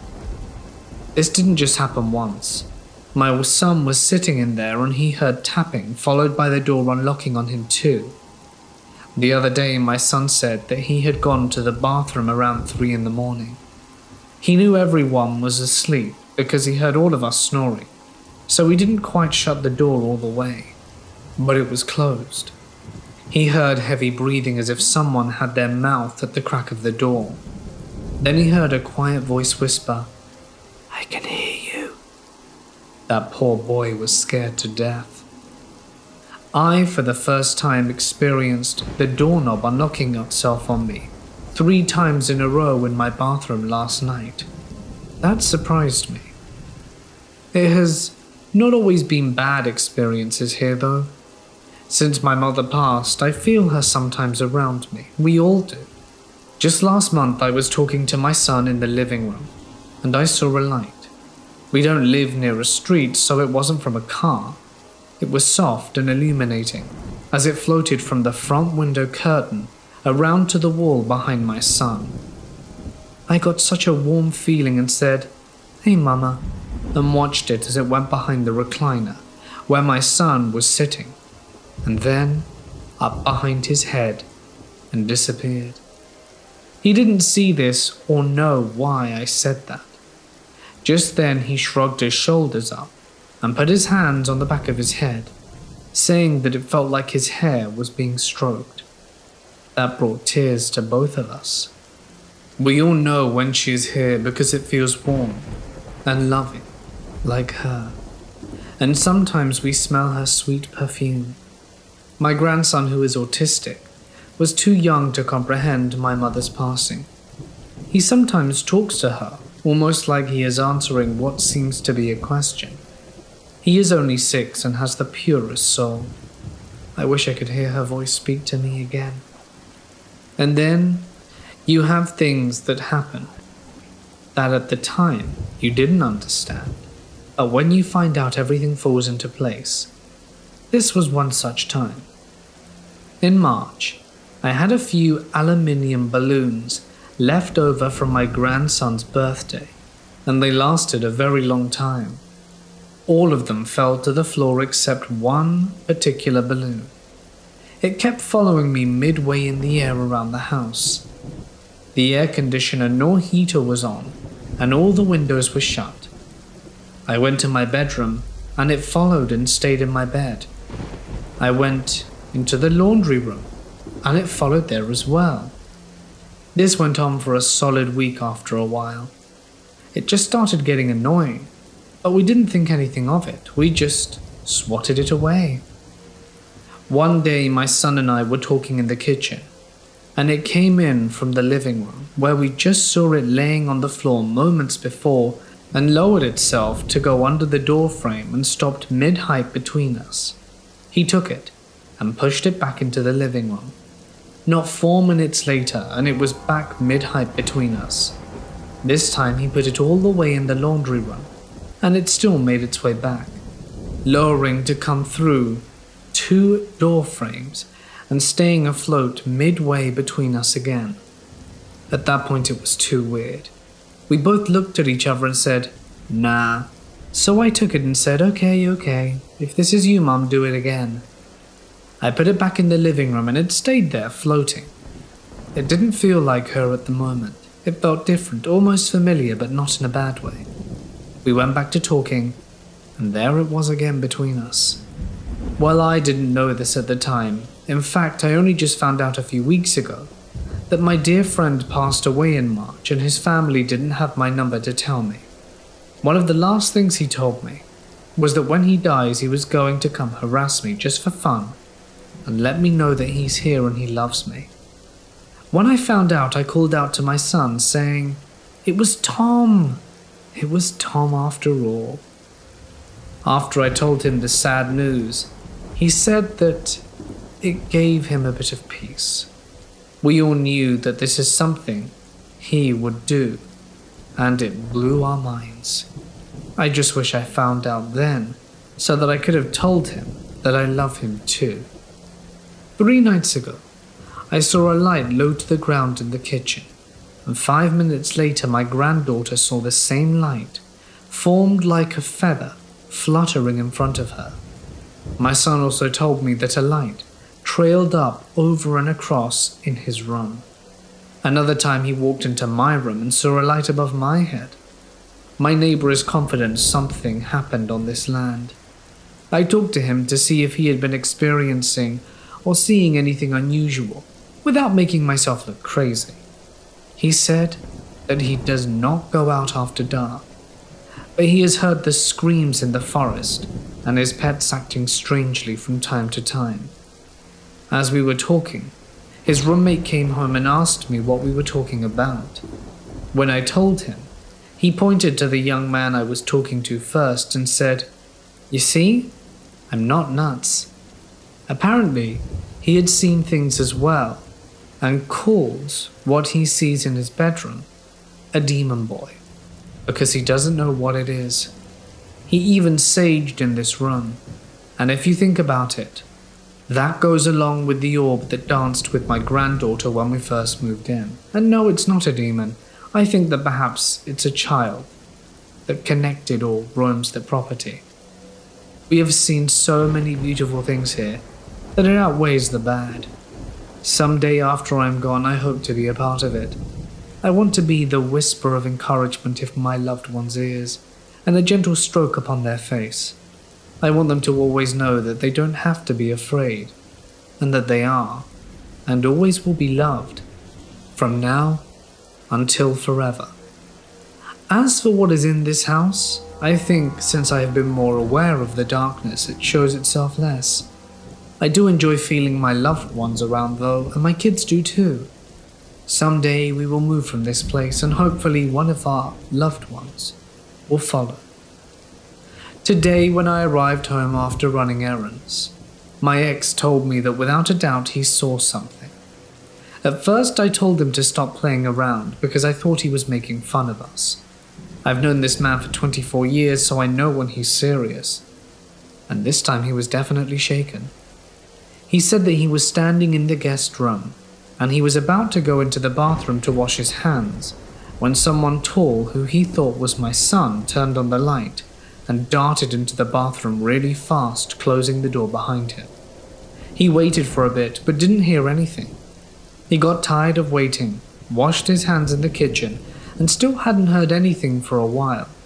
So we went to the door and asked if my son was okay, to not receive an answer, but the light was still on.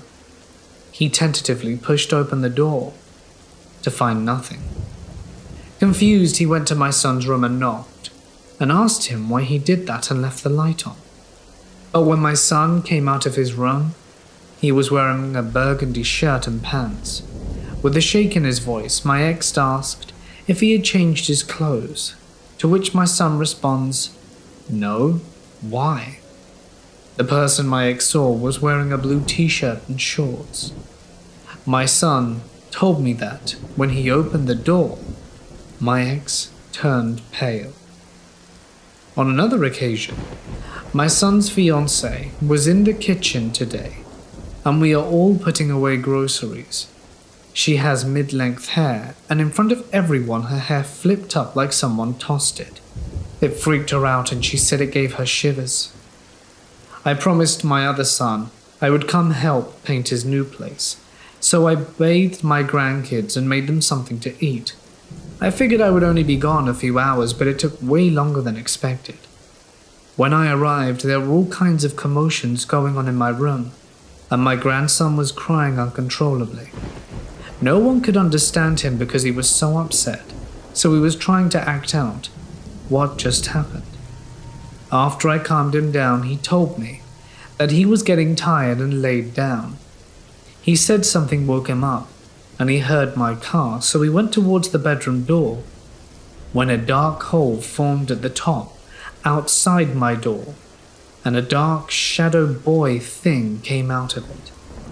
He said the boy stood in the doorway and pushed him back and slammed the baby gate, trapping him in the room. He said it was evil. He kept saying that over and over. He's evil. After the gate shut, my grandson screamed, so everyone in the house ran to see what was wrong. I know kids have active imaginations, but I know him. He's autistic, and he doesn't lie or make things up. He was visibly shaken up, and since last night, his story hasn't changed.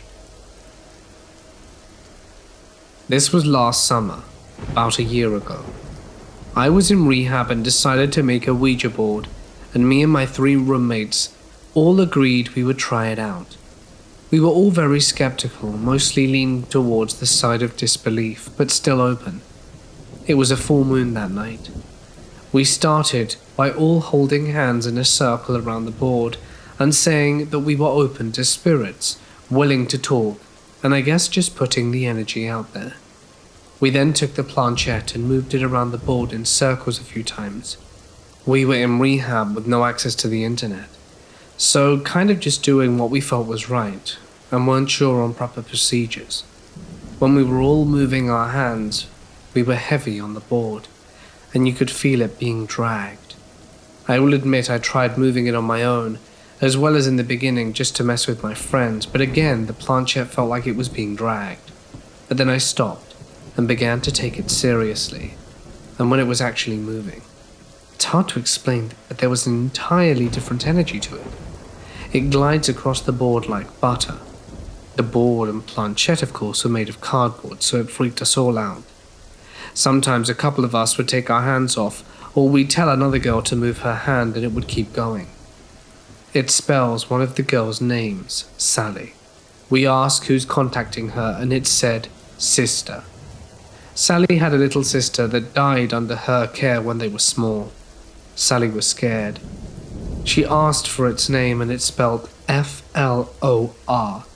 I'm thinking maybe it's trying to say Florida but stopped, but at this point Sally is shaking and in tears. Her sister name was Flor. None of us knew that.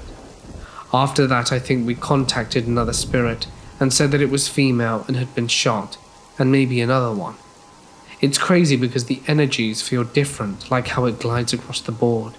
So now we're all total believers. I think maybe the next night or 2 nights after, me and my roommate decide to play. I think we contacted a spirit similar to the last one when all of a sudden the vibe completely changes. It spells out my name. And I'm like, oh no, as my name is very unique. And even though I believe in this now, that's the last thing I wanted to happen, for something to address me directly. Then the planchette starts zooming back and forth between A and Z really fast over and over, basically flying out of our hands. We're kind of scared, and no matter what we ask, it keeps repeating the same letters over and over, and we get spooked and stop playing. The next night we decide to try again. Start like usual, putting forth our intentions, doing circles and asking how many spirits were there with us. My name was spelled out again, and I asked who it was, and it said father. My friend asked me if my dad was dead, so I said no, We asked it what it wanted, and dude, it was spelling out painful, and then went back to doing the AZ thing. Deciding it wasn't going anywhere, we said goodbye and put it away. We tried one more night, but it was the same spirit messing with us with the same letters over and over. So, didn't do it again. The whole experience was so insane to me. I kept a journal of all of this when it happened. So, I went and looked, and tried to give all the details I could for you to understand the experience. A few months ago, my 3-year-old daughter had the flu. After she was feeling a little better, my wife took her outside into our backyard to play. My wife was sitting on the back step, and my daughter came up and asked her if she could play with the little girl on our slide. My wife said, "I don't see a little girl." And my daughter said, "She is right over there on the slide, Mum. Can't I play with her?" My wife said, "I don't see anyone." But my daughter insisted. "She is. She's on the slide and she's blue. Can I play with her?" My wife freaked out and said, "Let's go inside and make a snack." So they did. For the rest of the day, my daughter kept going out and looking at the back door and kept telling my wife that the little blue girl was lonely.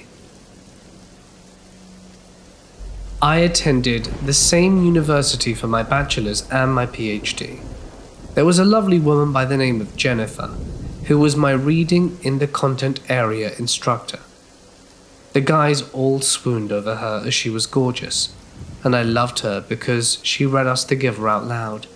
She was an awesome instructor and was doing her PhD in literacy. Fast forward a few years, and Jen had moved to South Carolina to teach literacy. I'm now in my PhD program and in the same grad student office she used to work in, with other literacy people and her colleagues. And then we get the news that she was murdered by her boyfriend. Everyone is in total disbelief and devastated. It was a huge blow to the department, as she was genuinely loved by everyone who knew her. So after a few days, her funeral and her body were brought home. I'm in the office suite at school very early in the morning when no one else was about. The grad students had a fishbowl office, 10 of us with group desks within a larger office suite that was locked and had light motion sensors. I'm walking in and past a locked door with windows when I see a woman with short dark hair walk the other way inside, which was weird because the lights didn't flicker on as she moved. So I walked around the corner to the door with a key code and let myself in. I walk inside and head to where I saw her. The lights flicker on when they sensed me, but no one was there. It's just me and an entire suite of empty offices. I swear to God it was her saying goodbye to a place she spent so many years at and where she had so many friends. It spooked the hell out of me though, and made me very sad. Last August I got a pet hamster. Her name was Halo, and I loved her very much. I hadn't had a pet of my own before, so this was very exciting for me. She was always a very observant little ham. She was always very curious and inquisitive.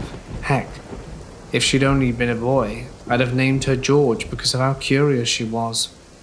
Sadly, one day something fell in her cage, and she started acting funny. I noticed she was very lethargic, stopped drinking entirely, and my mum worried that she might have come down with wet tail, which is a deadly disease in hamsters that can kill them sometimes, in as little as 24 hours. It was a stressful period of time for one of two reasons. First of all, I was worried about taking her to the vet, because it would put her under even more stress, and decided that when she got up for the night, if she didn't drink, I would euthanize her at home with CO2.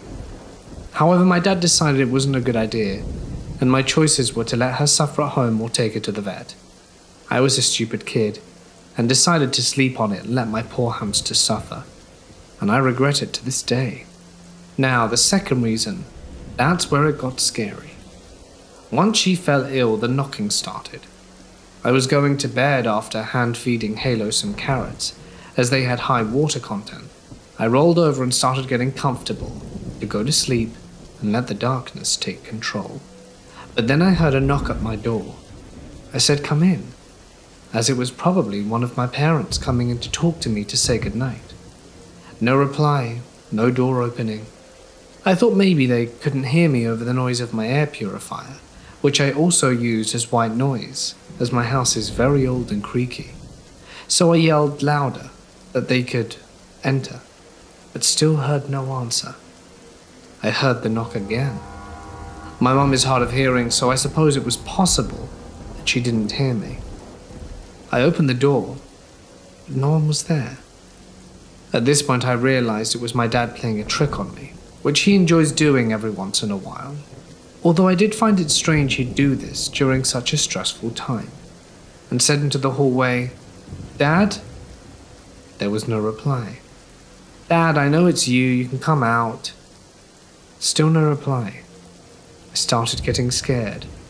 "Dad? Please come out, you're scaring me." It isn't funny anymore. Now, if I ever said that what he was doing was upsetting me, he'd immediately stop. And it definitely couldn't have been my mum, because she hated getting scared and had never tried to scare me.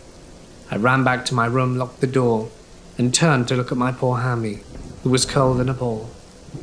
5 minutes later, the knocking started again, and this time I realized the sound was coming from my window. That didn't ease my mind at all, as anyone could easily shatter the glass, so I hid under my covers and prayed. The next morning I woke up and was dismayed to see Halo's condition hadn't changed at all. I went downstairs for the day and tried taking care of her. When I went to bed that night, I heard the knocking once more. This time I was genuinely freaked out, even more so than I had been the other night. I turned on another white noise machine and tried to go to sleep. By the next morning, I was so overtired, Halo started looking a bit better. And that was probably the only reason my sanity lasted. The knocking didn't stop that night. 5 seconds would pass and then I'd hear it again. I went to sleep downstairs that night. Fortunately, whatever was doing it did not follow. The next morning, Halo was even worse. She wasn't even moving. We took her to the vet and she died that day. Somehow she had broken her back and got paralyzed from the neck down. We still have no idea how it happened. That night the knocks stopped and never came back. Sometimes I still hear her wheel squeaking. My dad said it might have been a sign. It was the weirdest and scariest thing that's ever happened to me, and hopefully I never hear those knocks again. Last night I was in my kitchen alone, and just making myself something to eat around 3 a.m. or so, and I can feel something near or around me. While making myself a drink, I can see some sort of dark shadow quickly disappear around the wall, which has a little mirror cabinet in the corner, so I can see right around the wall, and of course, there's nothing there. At this point I can feel something tug at my shirt collar, and the hair on my neck stands up on edge. So I quickly finish making what I had meant to and get back to my room ASAP. I know for a fact that I'm the only person awake, as my sisters are asleep and my brother is out. My mum's at work, and my dad is asleep in his room, so any noises I heard outside were definitely not them. I've read a lot of stories, and at the time thought it might be my mind playing tricks on me. But at this point I know that something is causing me to feel uneasy about the kitchen, or at least that part of the house alone. So after a few minutes I went to put my plate away and basically received confirmation that there is something here. I have a weird paranoia about stuff, so I always check to see if my balcony door is closed and locked, and there is no excess stuff plugged into outlets, that the fan light in the living room is off. The only time I leave it on is when I'm not going to sleep or during the day, and that the sink isn't on in any way, and that the stove dials are all off. I turn them slowly to make sure they are in the off position, and last I checked to see if all the bolts and locks on the main door are locked. Just before I went to my room with the plate, I did all 5 and went to eat. After I came out, I felt that same feeling again, and quickly washed my plate and glass, but then I saw what confirmed it all. In the living room we have this little cabinet with boxes in it, The time it was filled and the time it was put there was the only time it's been moved. This has not been moved at all since we put it in that spot. But as I walked back to my room, I turned around and saw that it was sitting about a foot forward from the wall. Now, had anyone moved it forward to grab something that might have fallen behind it, they would have had to have put it back right away because my mom would get angry. To be honest, now that I think about it, you can't really drop anything behind the cabinet to begin with, as the entire cabinet is squared off and everything would be contained inside. But as I'm moving back, I looked around to see if anyone was awake, but nope. I turned around to go through my 5 steps again, and the first thing I notice is that the balcony door is open slightly, with the latch. It's a little lever that when it's in the upward position, it will be unlocked, and then it swings downwards towards the side and points down, which is when it locks itself. It is in the halfway point directly 90 degrees pointing to the side. I've never seen anyone in the house doing this, as it would get in the way of opening the door itself due to the latch being in the way of the handle. This confirmed that something is there, but not an intruder. We are about 20 stories up, because I checked everything in the house and nothing, not even in the smallest places to hide. But something even more creepy happened the next morning. I had decided to go check the mail downstairs and got ready. As I stepped outside, the light right above my head started to flicker. I know, cheesy as hell, but I still got that uneasy feeling, so I knew it might not just be the bulb, which, by the way, wouldn't a bulb just go dimmer and then stop working rather than flicker? And my little attentiveness above me. I always look around and walk down the hall when I noticed that the stairwell door was fully shut. The apartment in front of mine and all the others along the hallway were also fully shut. I thought, now this is the perfect time to get a video of all of this. So I turned around and then started to record. There's no wind in the hallway, no doors that need to be closed, as it's on the other floors, and you can't hear what's going on the other floors either. These doors are pretty heavy, so no gust of wind or anything will slam them. It's 30 degrees C, humid, no wind at all unless you were outside. So after I got the mail, I started walking back down the hallway from the elevator, only to be met with the lights working perfectly.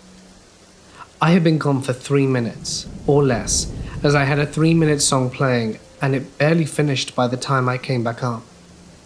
No repairman is that good that he can figure out the light is out, get his ass up there with a ladder, take out the glass around the bulb, replace it, take the old bulb and ladder away, in the elevator which I was just in, within 3 minutes. When I was about 12, I lived in a house on the outskirts of Havre, Montana. It was just me and my parents, a small 2-story house with a little attic.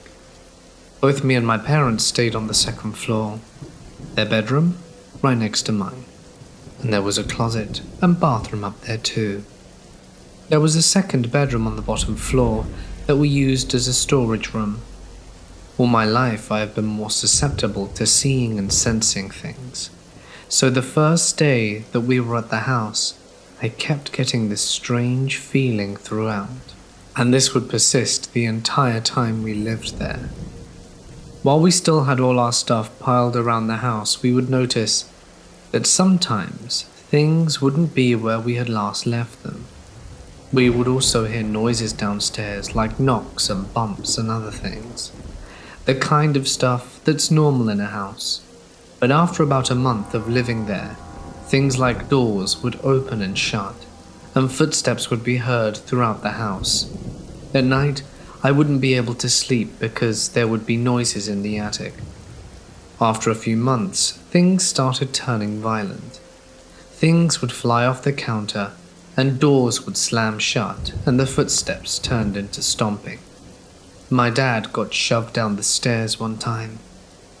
There was one night that I will never forget. I kept my door open because I didn't want to be woken up, if it was opened. It slammed shut at some point in the night. I don't remember what time it was, but there was a huge bang coming from every wall in the ceiling. It was so intense that pictures fell off the wall. I screamed for my parents, and it stopped. and they came running in and asked me what was wrong. I asked if they'd heard the banging, and they all said they hadn't. I was so scared and confused. I slept with my parents for a while after that. Things kept happening. A glass was thrown at my mum, and I got locked in a storage room.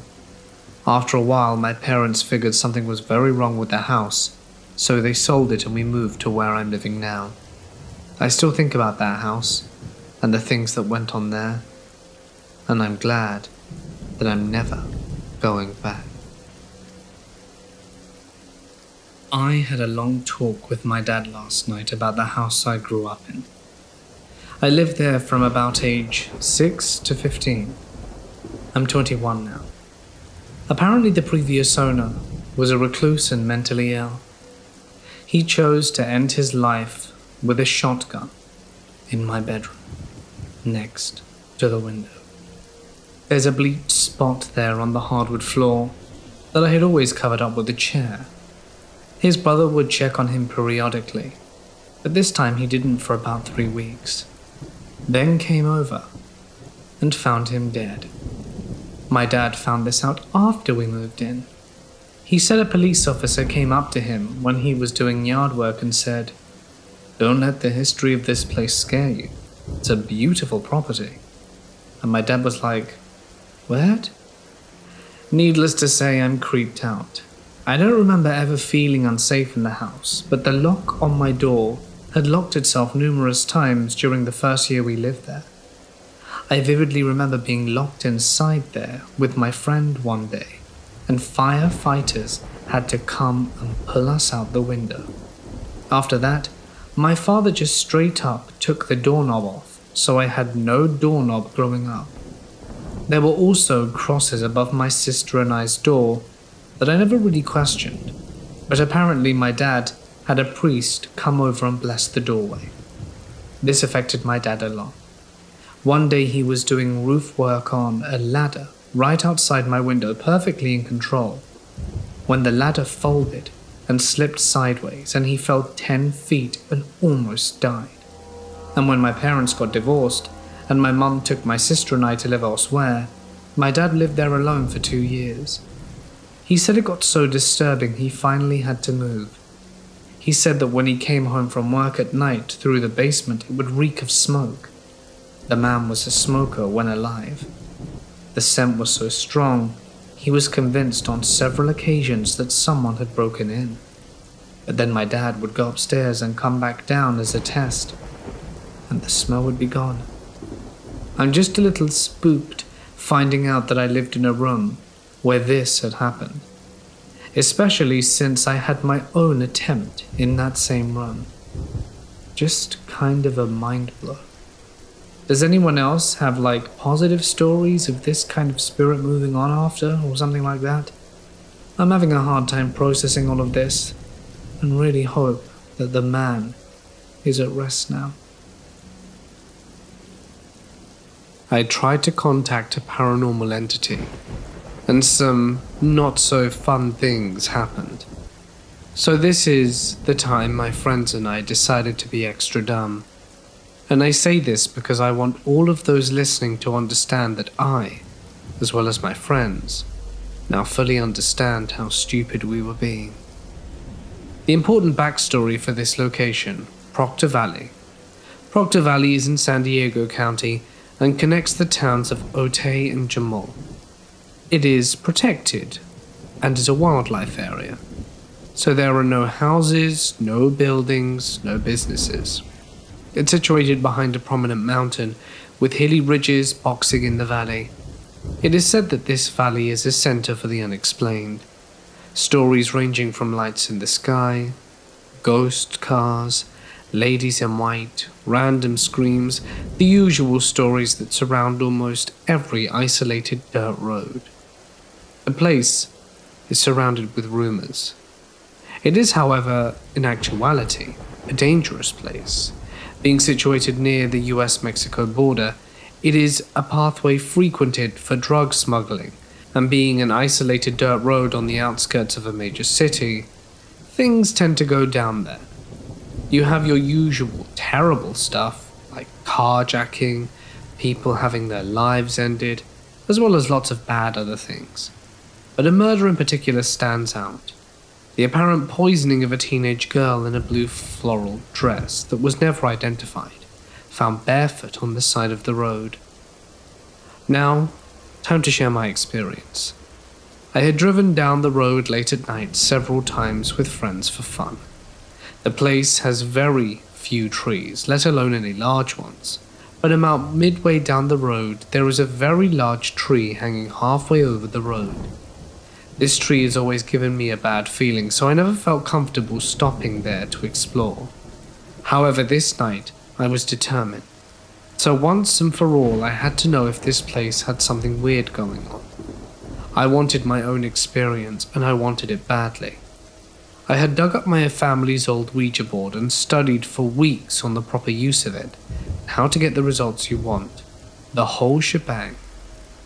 We purchased the correct candles and found the most pure salt we could find, and we drove out to the road. This ended up being a bit of an event, as about 10 people showed up. 4 of us used the Ouija board, 2 filmed, and 4 sat in lawn chairs. Once we all got ready, we began. I, being dumb and unoriginal, thought we should go straight to Demon Land and try to anger a demon and contact it. Which demon? Pazuzu. Again, I was dumb and unoriginal. Well, after we initially started, we heard what sounded like orchestral music being played. Being on a road, we figured it was another car driving down in the distance, but would wait for it to pass and continue, because it would be a bit awkward if someone drove by and a bunch of people were summoning a demon. We waited 25 minutes, but no car showed up.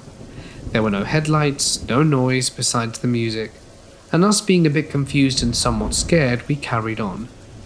The planchette was moving, but based on the answers, someone had to be moving it.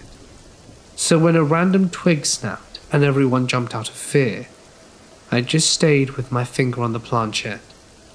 One person, the person moving the planchette, got too scared and opted out.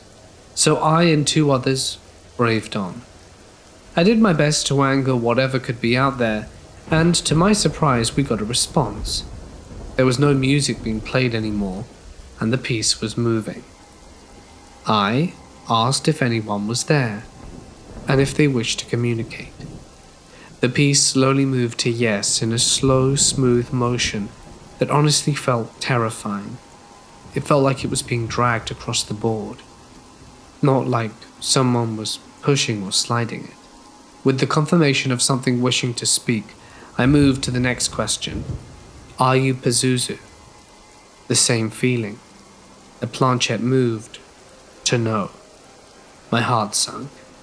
I was thinking, okay, well I got something biting, let's see what it is.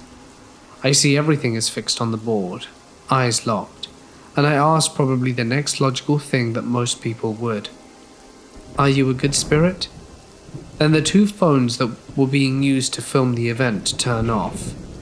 They then wouldn't turn back on, and the planchette begins to move. It slides to the letter G, and we all let out a big phew.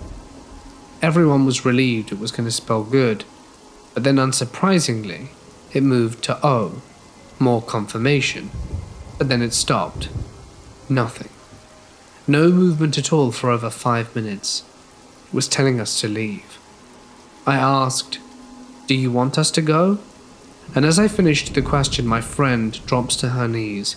She was screaming and crying. I moved the planchette to goodbye, and I say it and rushed to her and asked her what happened. She said someone was walking over us and pointed down the road. I looked down, and all I saw was a cloud of dust roll off the road 15 feet away. This was the most honest person I'd ever known, and decided right then that we were leaving. She described the person walking towards us as having dark hair, long limbs, but no distinguished facial features. They walked like a video game character, glitching where they stride definitely didn't match pace at all, and their feet didn't seem to touch the ground. When she looked at it, she said she felt every emotion she'd ever felt come over her. She equated it to the feeling of your family dying while you win the lottery on your wedding day. This was almost 2 years ago, and my friend still refuses to go out at night. I tried a year ago, and she cried in the car the whole time, saying she's getting closer. And yes, she's been attending therapy for this. I don't know what she saw that night, but I personally don't want to find out.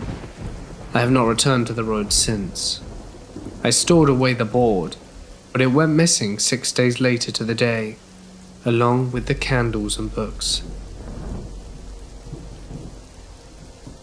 I figured I'd share with you some strange and what I believe to be paranormal experiences happening at my place of employment. I work at an old restaurant in a city in Oregon. I will not say which city for obvious reasons. The restaurant has been around 35 years, so you can already imagine how old the building is. I work as a bread baker during the night hours. My shift is usually from 8:30 p.m. till about 3 a.m., depending on which products need to be made. My co-workers tend to leave at around 10 o'clock. Sometimes the dishwasher is there for a bit later.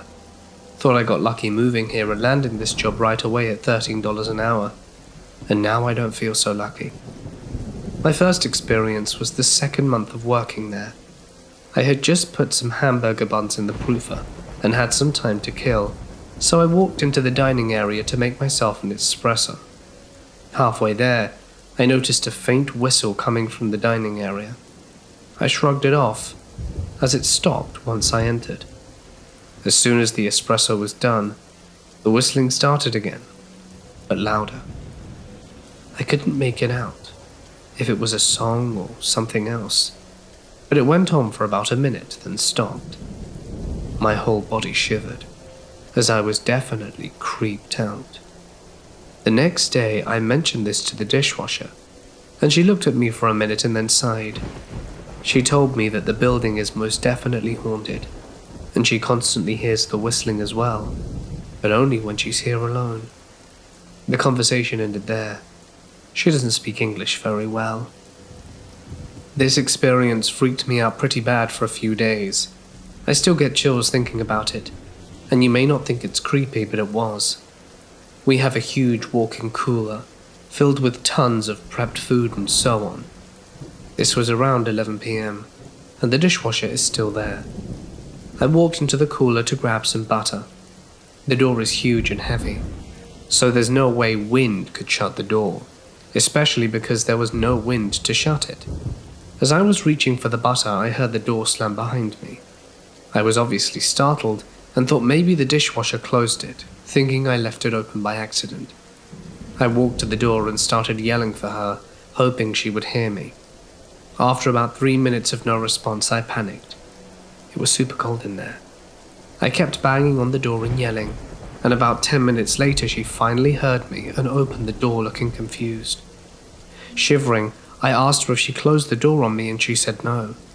I told her the door closed on me, and the look on her face freaked me out.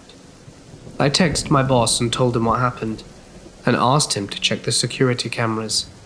When he answered, he told me he watched, and said that he saw me walk in, and 10 seconds later the door slammed shut.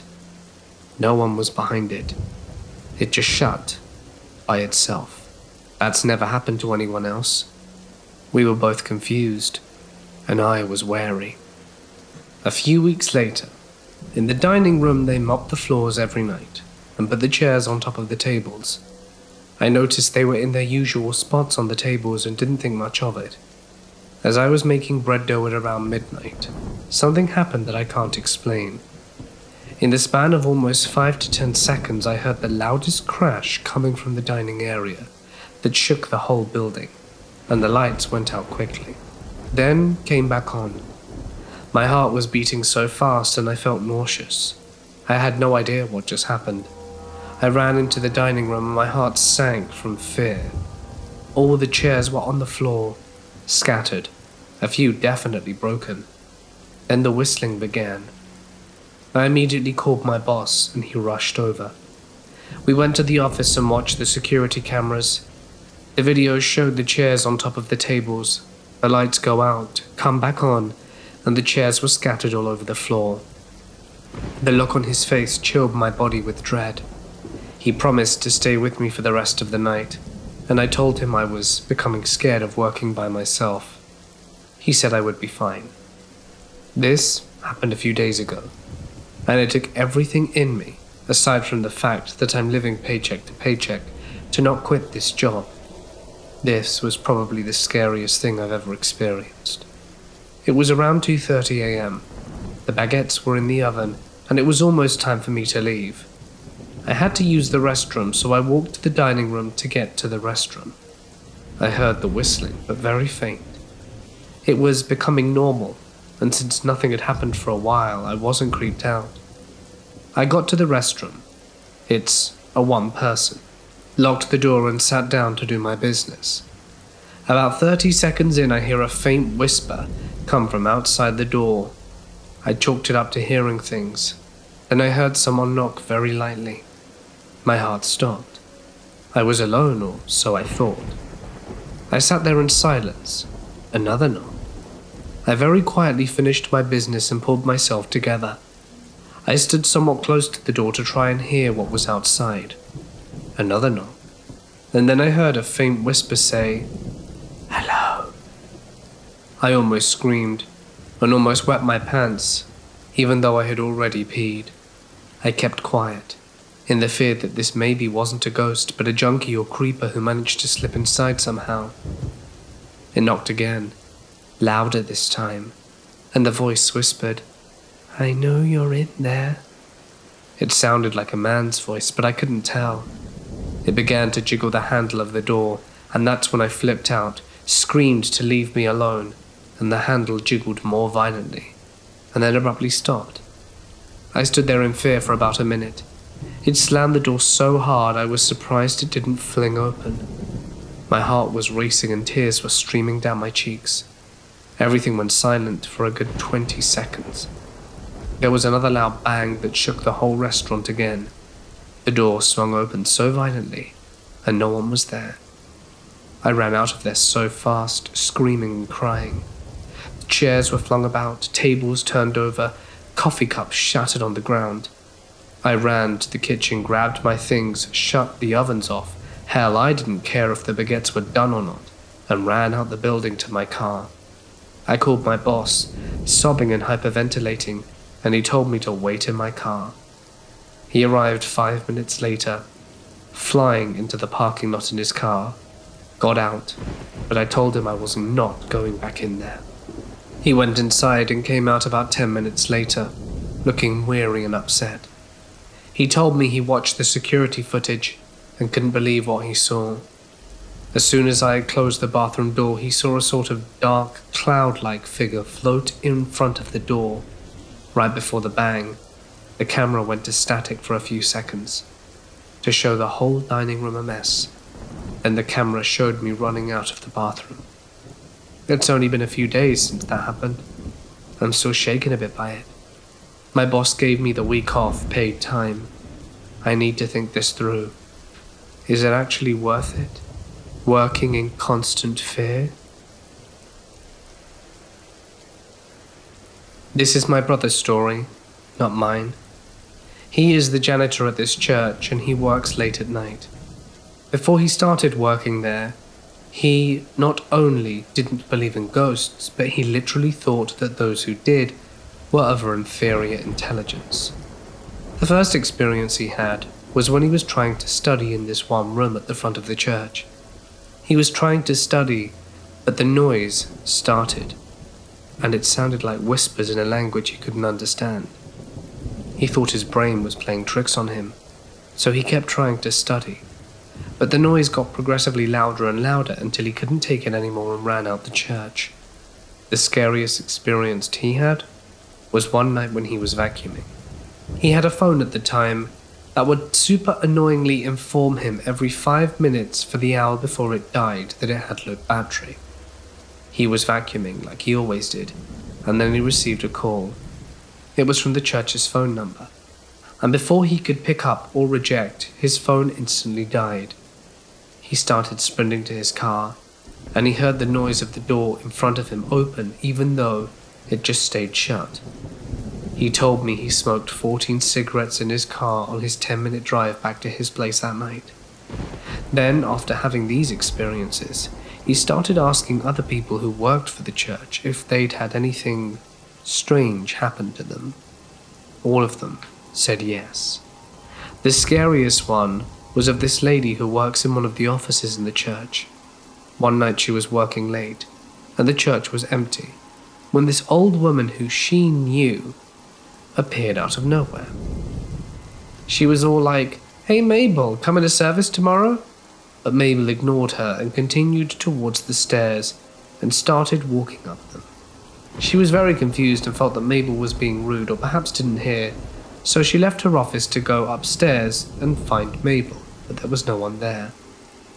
When she got to the top, she remembered that this particular old woman had had her funeral in the church recently after dying the week before. And now that I can talk about my own experience, I was once closing up an event at the rec center I work at. I was locking the doors and picking stuff up and doing general cleaning when I heard 2 notes played on a piano in the big event room I was in.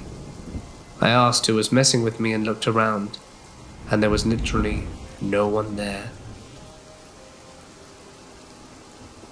I'm a 37-year-old female, and this happened when I was about 11. I lived in a small brick house with my mum and younger brother. There were 2 bedrooms at one end of the house, which were mine and my brother's, with my mum's room being on the opposite end of the house. In my bedroom I had a bunk bed, and I always slept on the top bunk. I had a ceiling fan/light fixture, which had the metal pull cords, and I had tied a string from the one that turns the light on and off and attached that string to the top bunk so that I could turn my light on and off once I'd climbed up to go to bed. So one night I'd stayed up later than I was supposed to, because I had called in a song request to a radio station and had been waiting on them to play the song so I could record it onto a cassette tape. Yes, I'm that old. They had finally played it and I successfully recorded it, so I climbed out of bed, got comfortable, and then grabbed my string, pulled it, turning off the light. About 5 seconds after turning it off, my room was filled with a blue light. I opened my eyes for a second and scanned the room, and when I saw where the light was coming from, my blood ran cold.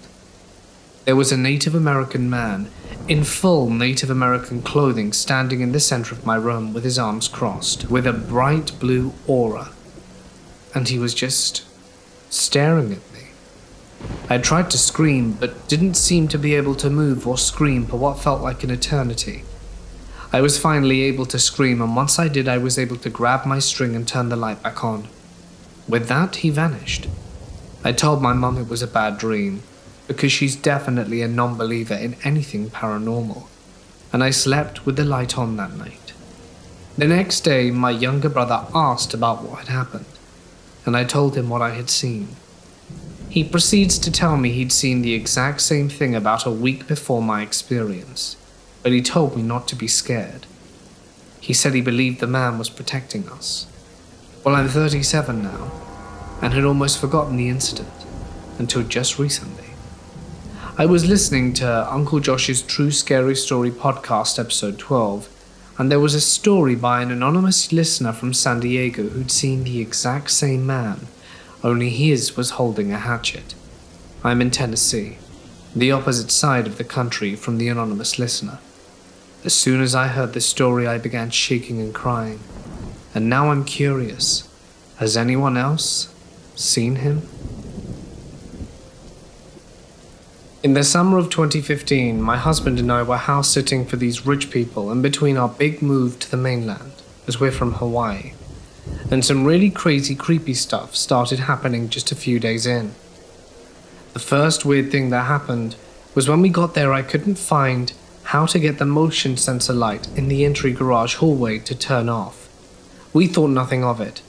A few days later I was watching TV, and you can see the front door from the living room, and I saw a shadowy man walk by the front door. I wasn't particularly freaked out, because unfortunately shadow people are frequent visitors of mine. I think it must have been a Hawaii thing because everyone has seen them there. I think it must have been that same evening that I hadn't seen my husband for several minutes.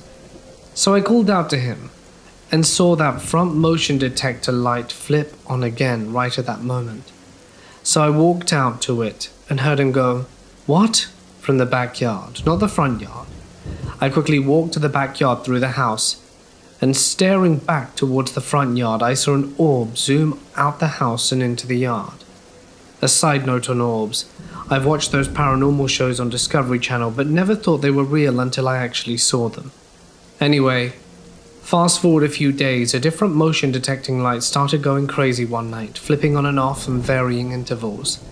At this point, my husband, who you might call the rational one, is totally freaked out. I, however, felt extremely curious and wanted to investigate, which is so weird for me because I'm a total scaredy cat. I even make my husband walk me to the bathroom in the middle of the night because I'm too scared to go by myself. But I just felt compelled to go towards the garage upstairs area, and there's an apartment above the garage, and figure out what's going on.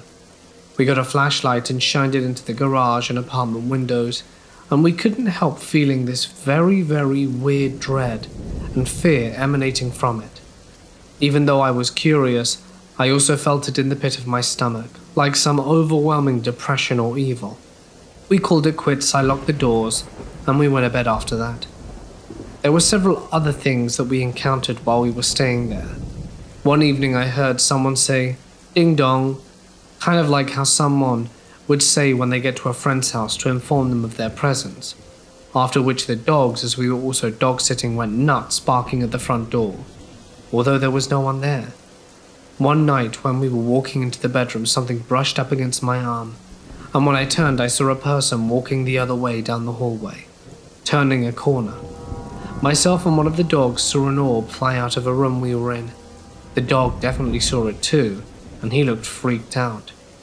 One morning while showering, I dropped my razor on the ground, and when I bent down to pick it up, it was on the countertop across the bathroom. One morning my husband dropped his toothbrush and he couldn't find it for an hour, and then it reappeared on the countertop. I've had a lot of ghostly paranormal encounters in my life, but this last summer just puts it over the top. At one point I was in tears asking my husband why I'm so perceptive and why these things keep happening to me. I was raised to believe that ghosts aren't real. I have also never encountered anything I couldn't explain. Until now. I live with my husband and a child in a house made in 1995. We didn't know the history of anyone dying or there being any problems with the house, and we'd lived there 3 years. During that time, lots of small things have happened. We've always laughed them off or joked about them, until last night. For example, some of the smaller things include being home alone during the day. The house shook a little every now and then. Photos hanging up in the kids' playroom would fall, but there'd be no reported earthquakes, flashbangs, or construction sites near us. This one time there was 7 a.m. I called my husband, who'd just left for work. I felt the walls for warm pipes, checked the gas for water leaks, and nothing. When I turned on the lights, I heard some large scamper. We don't own any pets. We do not have rats, and we have had the house inspected to make sure. Other things happen, like objects end up in places where they weren't before, especially this old cat puppet my husband's aunt found at an auction, which is creepy as it sounds, but my kids love it. All of these things alone have happened in the last 6 months of living here. Each individual thing has not caused a concern until last night at 5 a.m. when I got up to pee. I came back to bed, turned on my side to face my husband's back, and at that moment I felt something slide and push on my back. A heavy, large thing, but it didn't feel like a person. It felt like if you took a heavy pillow and pushed it hard against someone. There was no warmth, no bones, no skin. At this point I'm wide awake but can't move, completely against my own choice. I want to scream and wake my husband, but I can't. I know this isn't sleep paralysis because I literally just woke up to pee. Also, when I felt this thing on my back, my ears popped like a huge amount of pressure. We don't live in a high or low point where that happens, and I don't have a cold. So I'm stuck with this pressure against my back, trying to focus on hands to get them to move to shake my husband. It feels like forever when in reality it's been about 5 minutes. Then my ears pop again. My head hurts incredibly and I can move and I sit up straight. My husband turns over and asks what's wrong because I've started to cry. And I never cry. I start to explain that it's stupid and he wouldn't even believe me. He then asked why I was playing with his neck and his hair, and I told him that was impossible because of just what happened. He explained that he felt a warm thing playing with his neck hair for at least the last 5 minutes. We turn on the light, and his neck is red and warm. My headache dissipates after a few minutes. I don't believe in ghosts, but I'm just desperate for someone to tell me I'm not crazy, and that they've experienced something like this. I landed a summer job a few years ago while getting my bachelor's degree in history at the Winchester Mystery. For those of you who don't know, the Winchester House is an 160-room mansion built off land purchased by Sarah Winchester at the turn of the 19th century. That used to be an 8-room farmhouse like any other in pre-Silicon Valley. The owners of the place today are descendants of the Brown family who purchased the Victoria home in public auction. They have before claimed it to be the most haunted house in North America. I find the owners of it today to be shady, lucrative people. The admin/owners treat us like tour guides, and we're on minimum wage. It is hardly a sustainable job if it wasn't for the tips and the nice folk and the generosity of them that they give us at the end of the tours. They typically hire 6 to 12 tour guides per year, as some do it seasonally and others retire. It's a balance between college/grad students studying history or in theatre programs and middle-aged plus elder folk who have been around for quite some time. The medical benefit from the job is, if you get injured at the house, they will pay for all related medical expenses. That's about it from my time working there, which was within the past few years. My role as a tour guide was to coordinate my tours, which ranged from as little as 3 to 28 people on a 65-minute guided tour within an 8-hour shift. So there'd be about 4 to 6 tours a day per guide. When I started out, I was given a week to explore the mansion on my own and get a look around.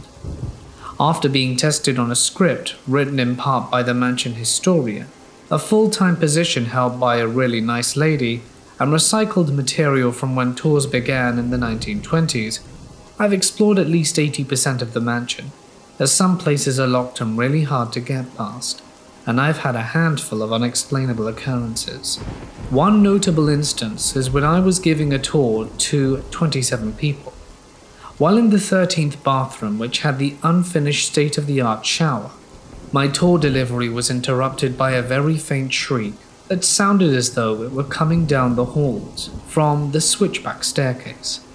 I asked if others had heard it and they said yes, which was quite strange. More eerie, but also, I really am not sure if it was my imagination. And during my second day of training, I walked up the 4th turn of the switchback staircase and thought I heard footsteps to the rhythm of a shadowy figure that suddenly creeped into the corner of my eye. As I walked up the shallow stairs, it was coming up from them and was well behind me. Imagination or not, I ran into the upstairs hay room, which is now a display room for artifacts, as fast as I could. Apparently, seeing a shadowy womanly figure in black has been the complaint of others as well. Other things would happen. Like a tour in front of me one time witnessed a photograph frame fall from a high shelf in the ballroom and shatter. The sudden smell of roses in Madame Sarah's dead room. Us guys called it the dead room, but the admins didn't wish guests to know that was the name we gave the room. The scariest experience of all was exploring the unlit attic, which is off limits and used for storage of decor. In between a tour break with my phone flashlight, the beautiful 3rd floor window, which can be seen in nearly every online front picture of the mansion, is where I encountered a horrific, grotesque figure in a woman's Victorian morning gown. Its hollow eyes and rotting face were literally set up at the window, holding a rose and pointing outwards. For a mere second, I seized in terror with my phone light fixed. For me to see, it was a rubber posable zombie decor used for spooky events.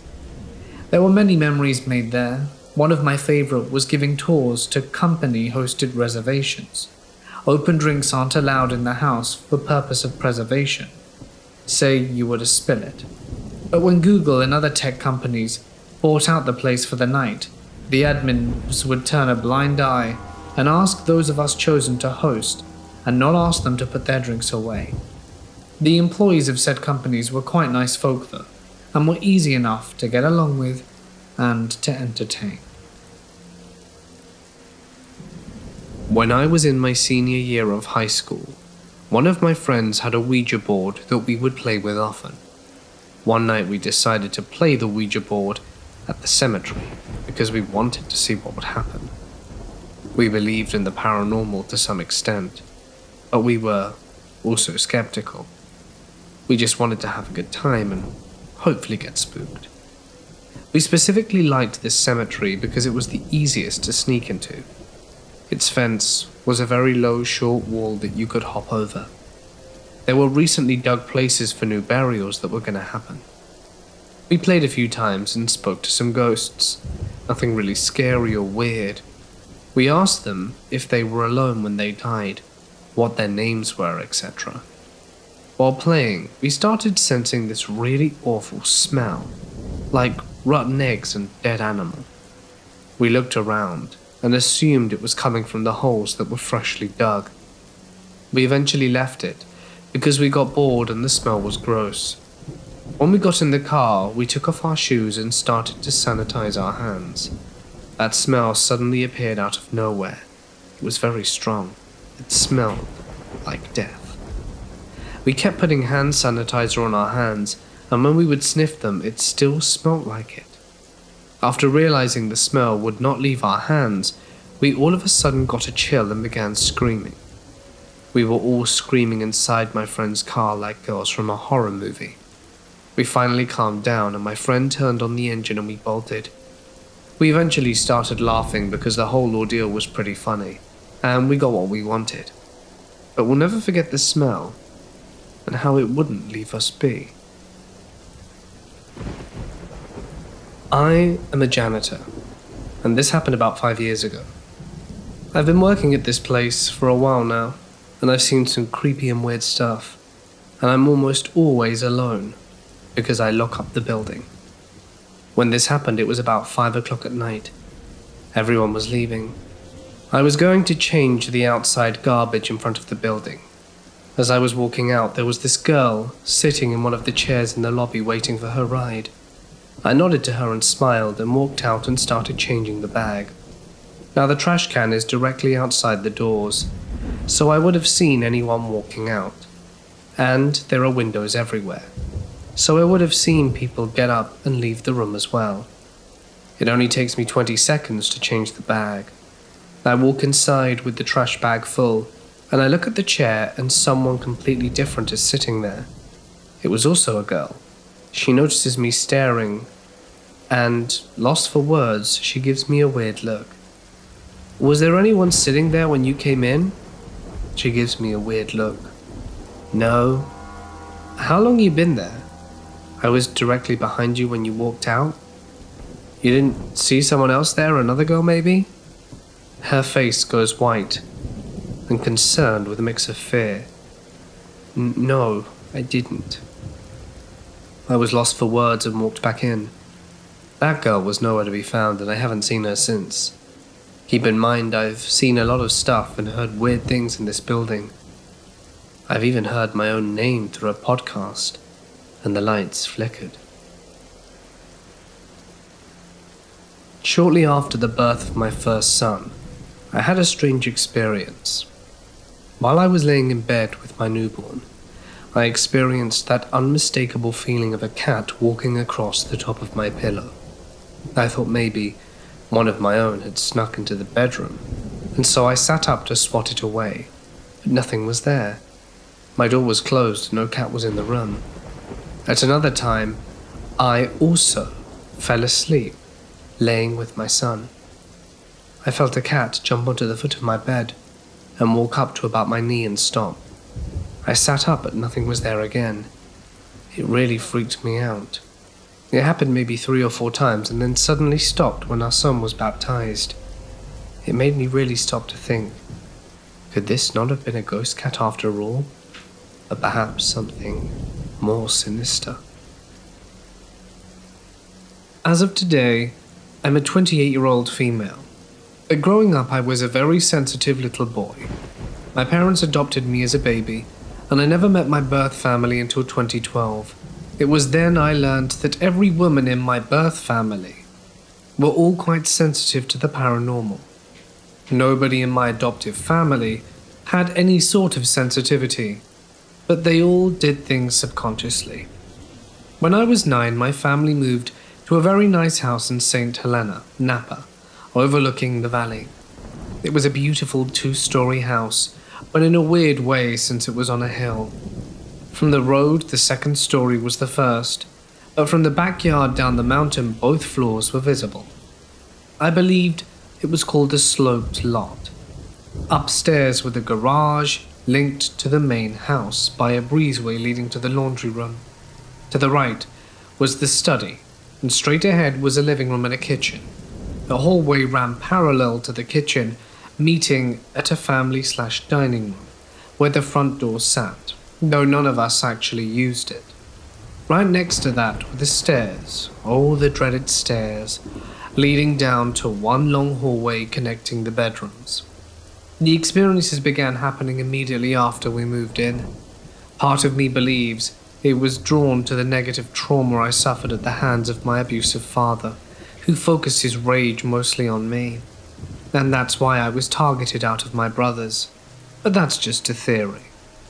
The first of my many experiences was when the whole family was at my middle school for a scholastic book fair. I remember having a sudden twisting in my gut when my parents got a call that our backyard was on fire. To this day, nobody knows how it happened. It just started.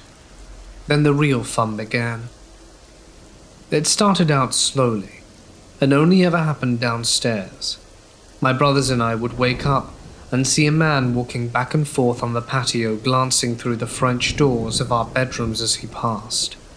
We never felt malice from him, and we all recalled seeing him. What makes that particular bit interesting is that from a child's perspective, usually the male entity would be malicious, while the female entity could be a protector. In my house, it was the polar opposite. Myself and my brothers felt a dark presence lurking downstairs in the hallway that would affect all 3 of us, to the point where we would take the stairs 2 or 3 at a time as fast as possible. I would have a recurring nightmare about struggling to get to the top of the stairs when something caught behind me. In one particular dream, I was reaching for the top stair, and the entity caught me and strapped my mouth shut so I couldn't scream. Keep in mind, I was too young for these things to naturally come to me. In the beginning, the door to my bedroom would slam in the wee hours of the morning, so loudly it would wake my father. He insisted it was a draft, even though no one else's doors would do it, and again it slammed with a massive force.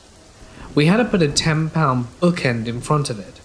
Not much later, the entity in the hall would probe our bedrooms to see who was the most sensitive.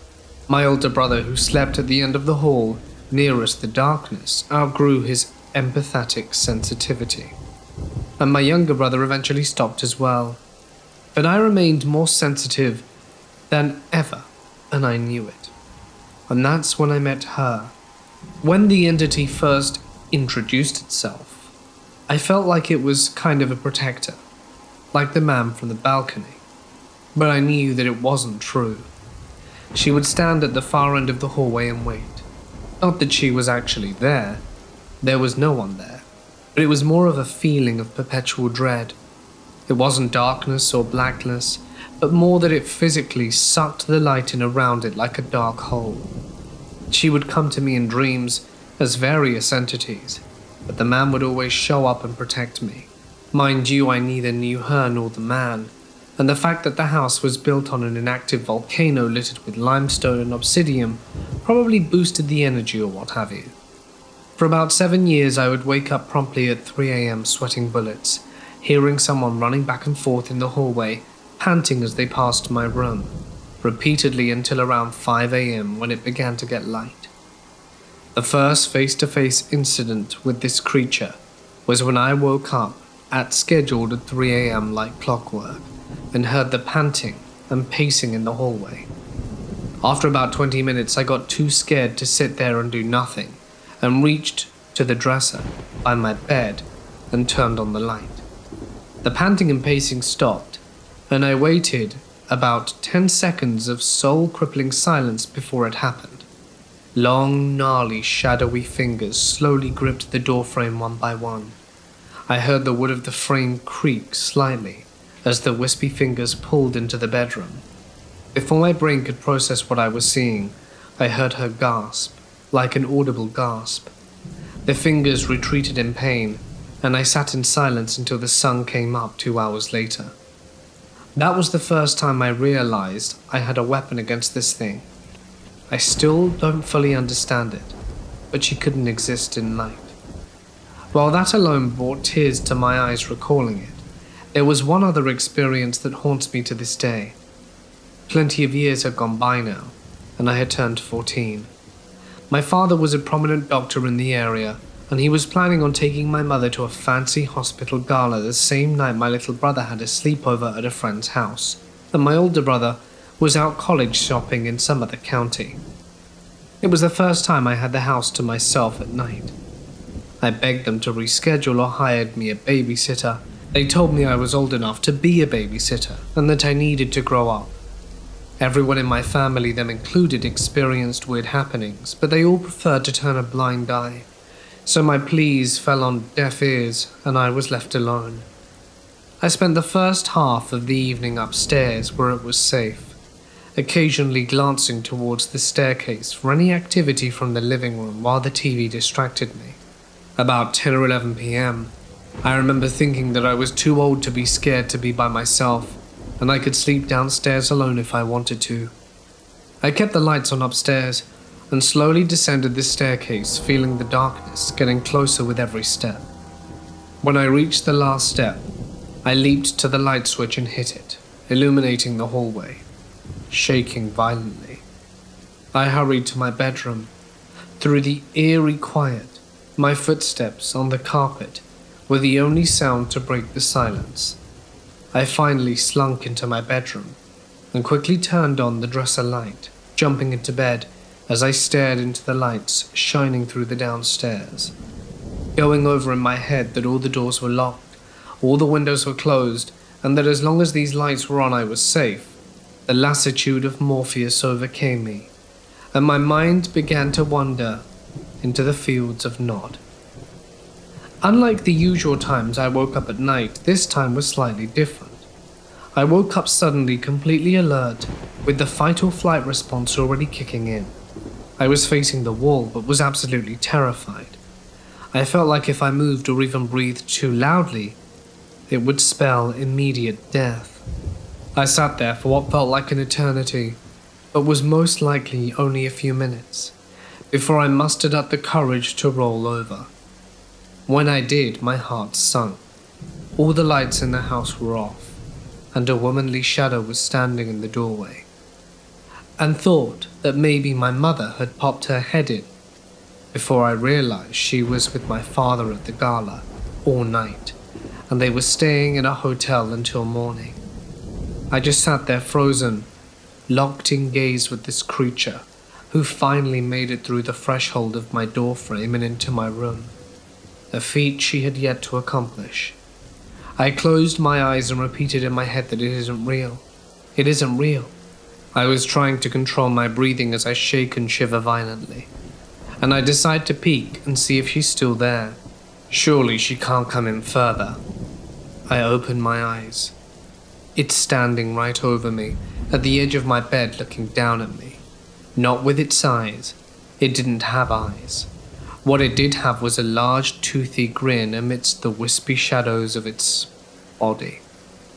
I daredn't scream and even move, but hold the gaze as I heard a deep rumble emanating from the swirling torrent of darkness that was this creature. Having grown up terribly abused, I knew fear, but this was something else. I had never been this afraid before in my life. It was no longer creaks or shadows darting in the corner of your eye. It was face to face with me. Something else, something not of this world. And it wanted me. I knew in this moment, as if its mouth began to expand, that if I did nothing I would die. So I did the only thing I could think of in that moment. My body suddenly lurched upwards from the bed towards the entity, and I screamed at it. Not a scream of fear, but more like a war cry. Like it could try to kill me, but I wasn't planning on making it easy. My face almost went through it, as it lurched up before it recoiled and let out an unearthly wail. As it heard my cry, it left the room. Within moments, all the lights in the house were back on, and I just sat there shivering in shock until the dam broke and I began to cry. I just cradled my pillow and rocked back and forth on the bed, sobbing until the sun came up and my parents returned home. My family, devout Catholic doctors, were already skeptical of these things and didn't believe me, attempting to convince me it was a night terror or perhaps sleep paralysis. Only I could move. I could think. I wasn't stuck. And it actually happened. I know I didn't dream it because I stayed awake until the next day. I don't expect anyone to believe me. But this was just the kind of thing that happened in this house. I believe it was limited to that specific location because it didn't follow me to college or anywhere else beyond. I fear for those who moved in when my parents sold it, but it would be cool to get in touch with who lives there and ask if they've experienced similar things. And we did have trouble selling it. It was on the market for years. Anytime someone would come to view it, they would get creeped out and leave. Anyway, that's my story. I personally don't believe in demons or anything gaudy, but I'll respect you if you do. If you have any theories on what it could have been, feel free to comment. Outside my town, there is an old abandoned orphanage and a memorial for all the children that were abused and passed away. And 5 of us decided it would be a great idea to go out there and explore it. We scoped the place out during the day to find ways to get in, and came back at night at around 11 to 11:30 p.m. We parked a few hundred meters down the road from it, out of sight just in case of police, and we began walking.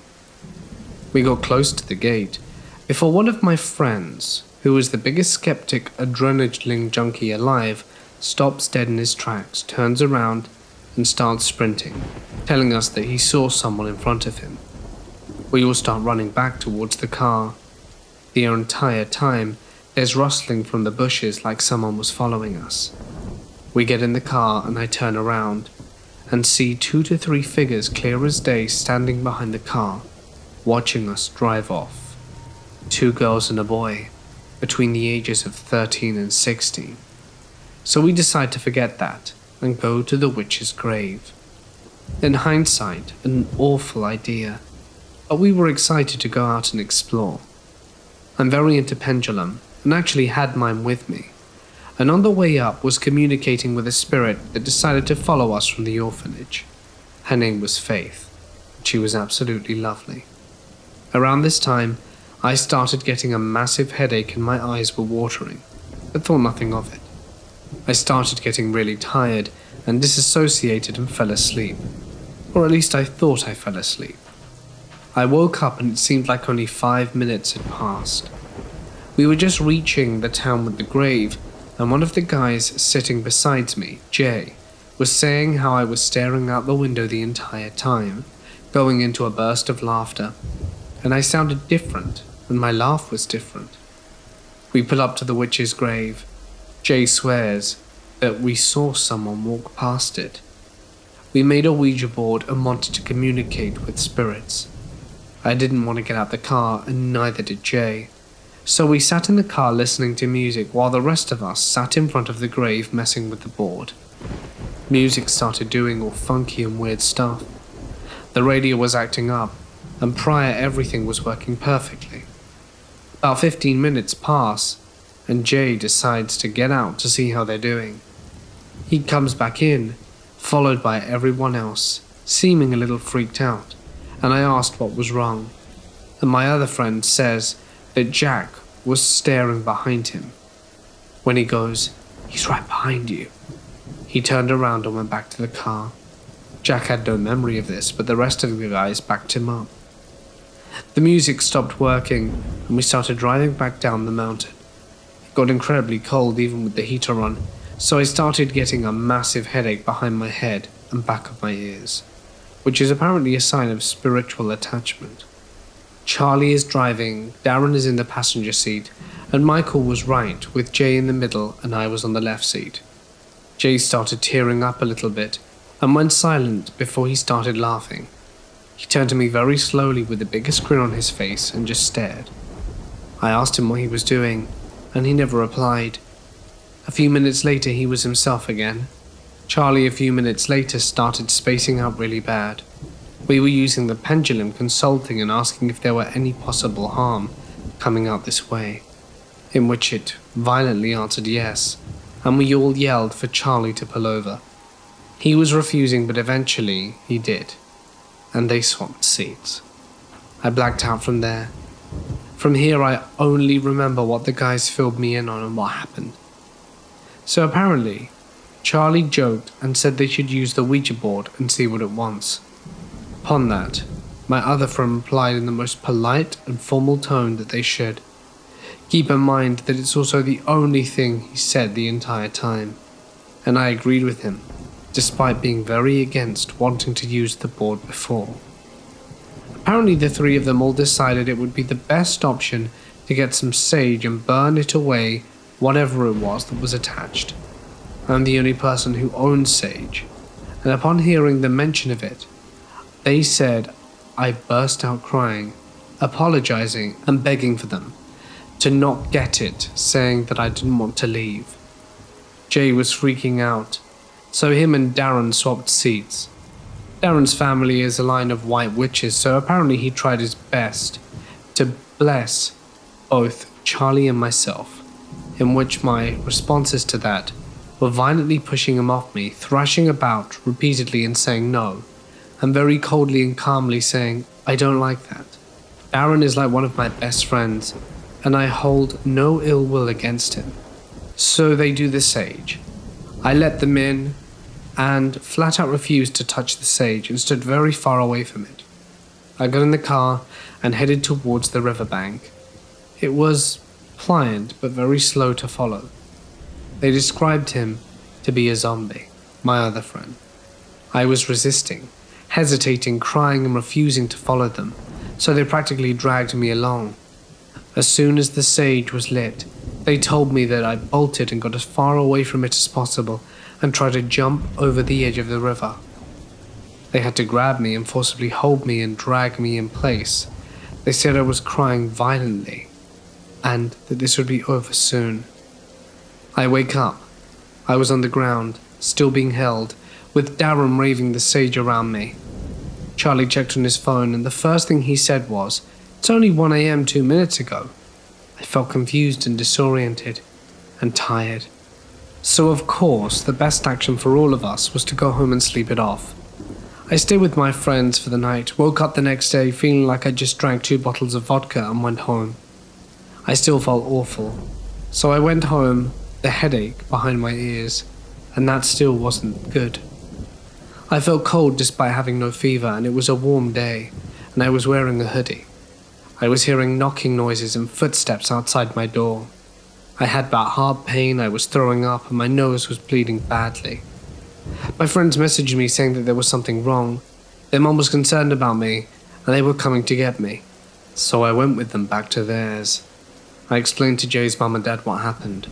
Jay's dad, who doesn't really believe in this kind of stuff, but both of them had had paranormal experiences before, told me to go outside and stand on the grass, barefoot, and ground myself. That kind of worked. My other friend also turned around to stare at the gate because we both heard and saw something, and Jay's mum later confirmed that she saw it too. Ever since then, I see and hear things 100 times more than I used to, and I always carry obsidian with me. I've seen a few strange things in my life.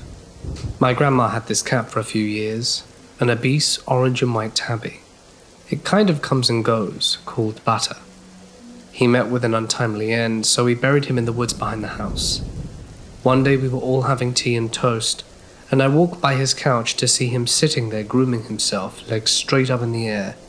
I kind of waved at him to swap me and say, "Hi, Butters." He stops and gives me that eyes half open stare and goes right back to town grooming. I walk into the kitchen, waited for my toast, and stare at the photo on the fridge of this fuzzball of a kitten, and realize that Butters is long dead.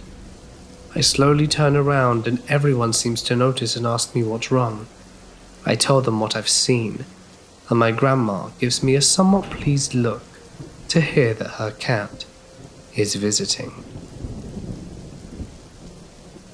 I'm pretty sure we have a ghost cat in our house. It has happened often where people will ask if we have a cat on their first visit. When we answered them no or why, they usually all would say they could have sworn they saw one out the corner of their eyes. I have personally seen it once, clear as day, but it was there for a second and then it was gone. I personally like having it around. I don't have to feed or take care of it, and yet it keeps us company. Anyway, I figure if you're going to have a haunting, it could be much worse. I'll take a cat any day over a creepy shadow figure. My dad passed away in a motorcycle accident about 10 years ago, and after he passed, weird stuff started happening at the dorm when I got back. The clock would fall off the wall and change time, batteries would separate themselves from remotes, and bangs and knocks were regular. But the weirdest thing that would happen was when I was coming home from college and took a shower, got dressed, and headed back into the bathroom to finish getting ready. And the mirror was just clearing the steam off, and lo and behold, I see smear marks faintly that looked like letters. So I tip the mirror because it's one of those triple pane medicine cabinet mirrors, and I see "Hey" spelled out in his handwriting with the elven eye symbol from Lord of the Rings that my dad would put everywhere. This was probably 6 months plus after he passed, and I have no idea where it came from, since it was only me and my mum in the house, and I knew she wouldn't do that. The crazy part is like a week before that, I had broke open a glow stick and splashed it on the mirror, but the writing was under the splashes, and none was smeared or touched. Still to this day I can't explain how that happened.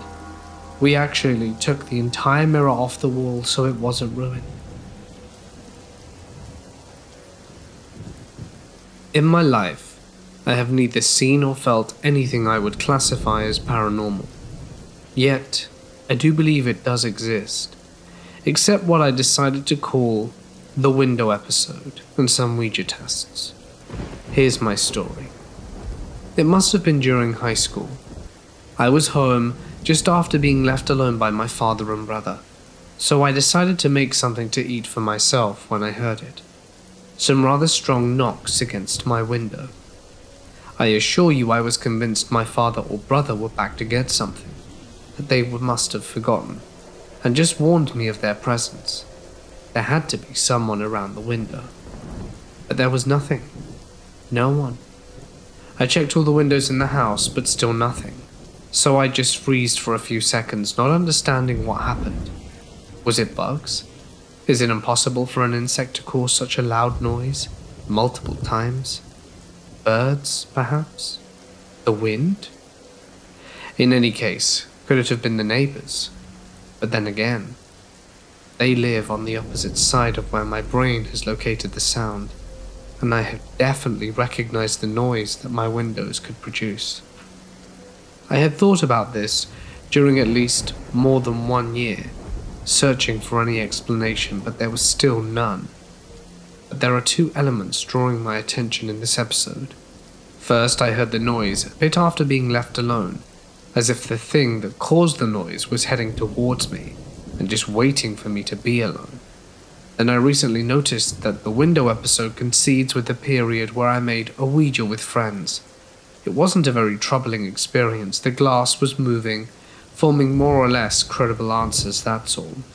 But if the window noise is linked to my Ouija experience, I admit it's a bit more troubling. I have to talk about this with my friends. I have to talk about this with the friends I made the Ouija with. None of them gave me any other explanation, and I haven't told my family this. Not even sure if they take it seriously.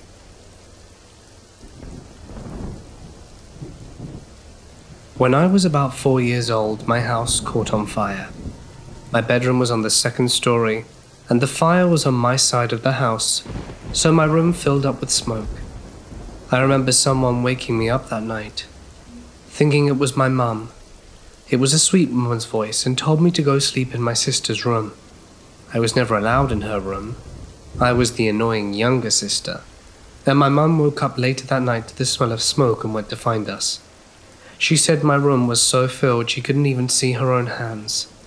In a panic, she went to wake up my sister to help find me, and she found me asleep on my sister's bedroom floor. If I had not woken up, I would have suffocated in my sleep. I had burn marks on my floorboards until 8th grade, when we moved out. When I was 5, I had my first paranormal experience. I lived in a small town in Washington called Colfax. I lived in a big house that overlooked the town. The house had 2 stories, and my room was on the 2nd floor. My parents stayed in a room on the bottom floor, so I was upstairs by myself all the time. At night, I would be awoken by my door being opened. This black figure would come in and stand next to my bed. The first times I saw it, I thought it was my mum, so I said, "Hi, Mum," but there was no response, so I just rolled over and fell back asleep. I asked my mum why she would come into my bedroom at night, and she got a confused look on her face and said that she never did that. So I got curious. That night I decided to see who was standing next to my bed. That night, when the figure came in, I looked at it in the eyes and realized that I couldn't look into its eye. It had none, or face for that matter. It literally had no face. It was just this black void that seemed like it was endless. I laid there frozen in fear and just stared back. After a while, I gathered myself again and continued to just lay there because I wasn't doing anything. I wasn't afraid of it, because I figured if it wanted to harm me, it would have already done so. So after a while, I fell back asleep, and when I awoke a little while later, it was gone. I told my mum all about it, and she told me that I was just dreaming and that I had an active imagination. I learned not too long ago that she would actually come up to the hall outside my room and stand there for a while, but she never saw anything. She also abandoned the effort after a bit. I wasn't the only one to see this figure, though. My friends came over for a sleepover one night. We were all up until about midnight, mainly because my mum told us it was unhealthy for us to be up late, and we were up for another hour talking before we all fell asleep. I had mentioned the ghost that came into my room at night, but never talked much about it. We were awoken by my friend Sophia's screaming. We all got up and asked her what was wrong. She said there was a ghost in the room. My friends told her that she was just trying to scare them, because I had said something about a ghost that came into the room. My mum came up a few minutes later, and my friends told her that Sophia had a nightmare. The next day at school, I spoke to her and asked her about it. She told me that there was a dark figure standing in the middle of them, since they were sleeping on the floor around my room in sleeping bags. When she screamed, it quickly disappeared. I told her that it comes into my room every night, and it was friendly and never said anything and just stood there. Sophia came to sleep over a lot since we were young and nobody cared that we stayed in the same room. We would sit there and it would come in. We tried talking to it, but it would never respond. I'm 17 years old now, and I've since moved away from the house, but still at night it comes to my bedroom. It's followed me wherever I've lived, but does not come into my room as often anymore, or at least when I'm not awake. I'm not afraid of it. I know it doesn't want to scare me. I take comfort knowing it's watching over me, and I'm curious if this is something that has happened to others. I was still living at my dad's house when I was 17. It started the day we visited the house. I just got chills thinking about it. We were doing a house tour with the property seller from a company where my dad told me, "This is going to be your room." As soon as I entered, I knew I would never sleep there. I had that weird feeling like, no way am I going to sleep there. Finally, my dad bought the house. The first night I slept in that particular room, and I actually hadn't been able to sleep. I wasn't believing in ghosts, not sure if I still do, but there was something about this room I just wasn't able to explain, like a very strong bad feeling. I'm not someone who's ever been scared by this kind of stuff. The day after, I told my dad I would never sleep in that room again, and he saw I was dead serious. He knew I wasn't the kind of guy to care about this stuff, but actually, I did at the time.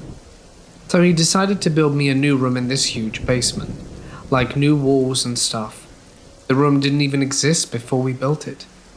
A week or two went by, and then I started to hear voices in my imagination. It was just so strange. Then I started to hear an unmistakable knocking, softly on the walls for no reason, and doors that I knew were closed would open when I went to the bathroom at night. I told my dad and he started to make fun of me by opening doors and knocking on the basement door, saying it wasn't him. My best friend came over, and he felt something strange too, and didn't want to come back to sleep even after when he was drunk. He was telling me things like, "No way am I sleeping in that basement again." After a month or so, I started getting sleep paralysis on a weekly basis. Scared the hell out of me. Never saw anything more than my empty room though. Actually, I never saw anything. Always strange feelings and doors that had been opened, and creepy voices in my head. I was a serious hockey player with no drugs or mental problems. And one day I was at my girlfriend's house and was talking to her about it. Her mum heard some of what I was saying and came immediately. She was some kind of medium and stuff.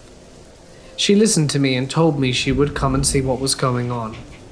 It's after that discussion I started really getting scared because I was more convinced there was a physical reasoning behind it all. She came and I'll always remember the look she gave me. She immediately got out and told me there's one guy who's not happy and he carries a very heavy weight on his foot, and there's another guy who only wants to make jokes. I'll take care of that. She also told me some of the things that were happening in the house without me having told it to anyone. And from that moment on, nothing ever happened again. I asked her what she did, and she explained that she went to my bedroom, made them come to her, and then took them away from the house. I know it's weird, but the fact that nothing ever happened again creeps me out too. I'd like to add to the fact that I did some research afterwards. There was only one owner before my dad, and he confirmed that he built the house and nothing tragic ever happened there. I would also like to add that I'm French. So, you know, like from the moment she left the house and did her thing, nothing ever happened again. No sleep paralysis, no voice, no doors, no shaking, no knocking, no nothing. It still creeps me out just thinking about it. Strange things have been happening in our flat. So for starters, I am a practicing pagan, and have been my whole life. I am no stranger to the paranormal. I regularly sage our home or bless it while burning incense. We frequently have windows open, allowing a breeze through to whisk away any negative energy. I have a lot of experience with Ouija and seances. What I'm trying to say is that I'm not new to this kind of thing, but I'll be damned if they don't freak me out. I moved into the flat on the 14th of December 2018. When we came to view the flat, I immediately felt a positive energy. It was like I belonged there with my little one. The energy remained positive for the longest time, and little things happened. For example, I put my phone down in the living room, pop up to check on my daughter, come back and my phone would be nowhere. I would spend the next 10 to 15 minutes searching for it everywhere to no avail. Then I'd go back to where I had left it, and you guessed it, right there it would be. Now, of course, this could be put down to simple absent-mindedness on my part, but after it happened not only to me but also my fiancé and friends who regularly visit, I'm inclined to believe it's something a bit more. I own a Ouija board, just a cheap little thing. I store the board in the living room, currently on the bookshelf and the planchette in my kitchen with my other witchy bits. It would frequently fall off the bookshelf or the fireplace or the TV shelf, regardless of how it was placed. And of course I have no logical explanation for this. One night after my fiancé had moved in, our daughter was at her dad's for the weekend, and my mum was over for dinner and we did a séance. My mum and I have conducted and practiced in many séances over the years, so we're not just kids messing about, and I can't stress this enough. We were slow to start, the energy was low, but we soon had something come through, but it was sluggish and easily confused. It was finally able to tell us that it was not alone and that something was stopping it from communicating with us. Whatever was stopping it came through stronger and started asking us to lend it our souls. Nope. After a while, without much contact, we closed the séance and saged the crap out of the flat just to be safe. And at first it seemed to have worked, until a few weeks ago when lockdown started. Our little girl frequently gets in bed with us. She's 3, and we co-slept until we moved in here when she was nearly 2. We have times where she spends most of the night in her bed, but since lockdown began, she wakes up at least 2 to 3 times a night, gets in bed with us, as her room is right next door, and there's a light from the bathroom so that it's not too dark, and she's never had a problem walking from her room to ours, often without us even realizing she's gone into bed with us. The bedroom doors do not slam, the carpet is too thick at the bottom, and they're fire doors, with a chain that causes them to close slowly.